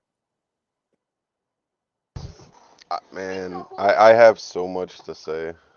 Now, Badger, you got to give me 1 minute, brother. Give me 1 minute. So, in essence, learning culture, learning why we do the things that we do and where it comes from and the significance of what we're doing. Is it coming from a place of being lost? Is it coming from a place that has foundations? Like, there's so much in a lot of what we talk about and discuss that is tied in many different directions. We just need to have an awareness of which directions it comes from. Mm-hmm. And Mm-hmm. I think learning culture, like not today's culture, but I'm talking about the culture of our ancestors. Mm-hmm. Okay, that's I good. think we as people or humans would be in a better place. Absolutely, absolutely. Rico, I'm gonna go because Tucson lift his hand. I'm gonna come to you after Tucson because I want you to say what you want to say in your closing and tell what's going on at 3 o'clock today. So I want you to tie both of those together. Tucson, what's on your heart?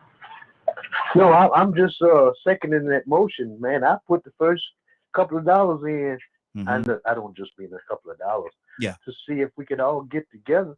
And Badger, I'll go get you, or you can mm-hmm. meet me halfway. Pick Mm-hmm. Rico on the way up. We go up there Yes, and make sir. it happen. I'm For serious. real. Y'all playing, but I'm serious about that, man. I really am. I'm I'm serious dead about there. that. Sure is. Okay. Now everybody that's serious, man. Inbox me or something like that. Let me know that you want to be a part of it, man. We'll get a building. We'll get a building somewhere, man, and we'll make this thing happen. We'll definitely make it happen. If y'all serious, I'm very serious. Rico, what's on your heart? I'm down with that too, man. You know what, man? We live by some cliches that are absolutely true. She get it from her mama, and he just like his daddy. Mm-hmm. Sometimes you might not even be raised by him, but your genetics and your DNA is gonna still hold all of that information from your ancestors, especially your nearest mother and father. Mm-hmm. You know, but with those things being said, we would have to actually address the parents because the conditions that we are looking at and we are somewhat addressing with the things that are addressed today with these children, they get it from their mama and they get it from their daddy. Mm-hmm. So if they get it from their mama and they get it from their daddy, then that means somebody else got to be held accountable and corrected too, because they may still be enabling this behavior, this culture. They may be Mm-hmm. contributing and not understanding it because of the things that they found acceptable in the past. They may be dysfunctional, but it felt good. So, Mm-hmm. Wow. with us knowing that we come from our mamas and our daddies, we gonna have to check ourselves too on Mm-hmm. some of the things that we believe in and that we find acceptable. Because sort of going back to the conversation we had, twerking is not part of our culture. Not today's twerking. Not the stuff, not the message. It's a totally different message. But if we're not careful, we'll be enablers Mm-hmm. and contributing to this condition. With that being said, if you missed today's broadcast and would like to see or hear the entire the rebroadcast in its entirety, you got me saying that little goofy word, man. If you would like to see or hear the rebroadcast in its entirety, you can tune in at 3 p.m. Eastern Standard Time on www.dkmmediagroup.com. Good deal. Good deal. Boy, you stumbled a little bit that time. Boy, you stumbled a little bit that time, You got me Rico. with that interior mess, man. I'll be trying to make sure I get it in there, man. There you go. Hey, good deal. What Rico, what you at? Oh, God, I know Will's still on here, man. Come on, Will. Oh, did we skip Toya? No, I told you had to hang up. Okay, Yeah, well, it's Willow time. Willow time. Is she there though? Is Willow still there? That's what I want to know. Still here, right here. Is Willow there? I just want to know, is Willow there? Let's go, right here. Let's go. You ready? Let's go. You ready? Are you ready? I've been waiting on time for prayer. Come on now. Willow, you know what? Let's go. Let's go, Willow. Let's go. Wait a minute. She said she's going to St. Louis, so we ain't gonna get her tomorrow. I am. I'm in St. Louis right now, St. Louis, Missouri, for a church convention. Yes, I am, but I'll still be on. You think I'm gonna miss it? I'll be here. You're gonna have to start recording some for the days that you missed. We need the recordings. Exactly. Something, man. Let's go, Willow. Let's go. Amen. Let's go. Father God in heaven, Lord, we just thank and honor you this morning and glorify you in Jesus' name. Father, we thank you so much, first of all, for your traveling grace this morning. Thank you for waking us up, giving us another day. Father, we love and honor you this morning. Touch each and every last one that's on this line. Keep allowing the Holy Spirit to dwell around us, keeping us, Lord. There's so much evil and wickedness in this world. But Father, we know you love us unconditionally. Father, we thank you, honor you, glorify you in Christ Jesus' name. Amen, amen, amen. Amen. It's been a great broadcast, man. I want to thank everybody for joining us. And more than that, I want to thank you for allowing DK and Media Group and Associates and the Morning Glow for being a part of your morning. It is now 10:14. You're about to exit the Morning Glow. But before you go, I want you to do me two favors, if you will. One, I want you to continue to pray for us because we're certainly praying for each and every one of you. Number two, why this is real simple. I want you to go out there, find somebody and give them a hug because you never know. It could be the only hug that they get, or it could very well be their last. Love you, and ain't nothing you could do about it. Have a great day and a better tomorrow. And that we shine some of this light on you from the Morning Glow. Take it out there into this wicked and cruel world that we live in and let your light so shine. If you get an opportunity, give somebody some love. You just might find some love in return. Won't that be a beautiful thing? Have a great day. Take care of each other. And please, please, please be blessed. Love you. See you tomorrow. God say the same.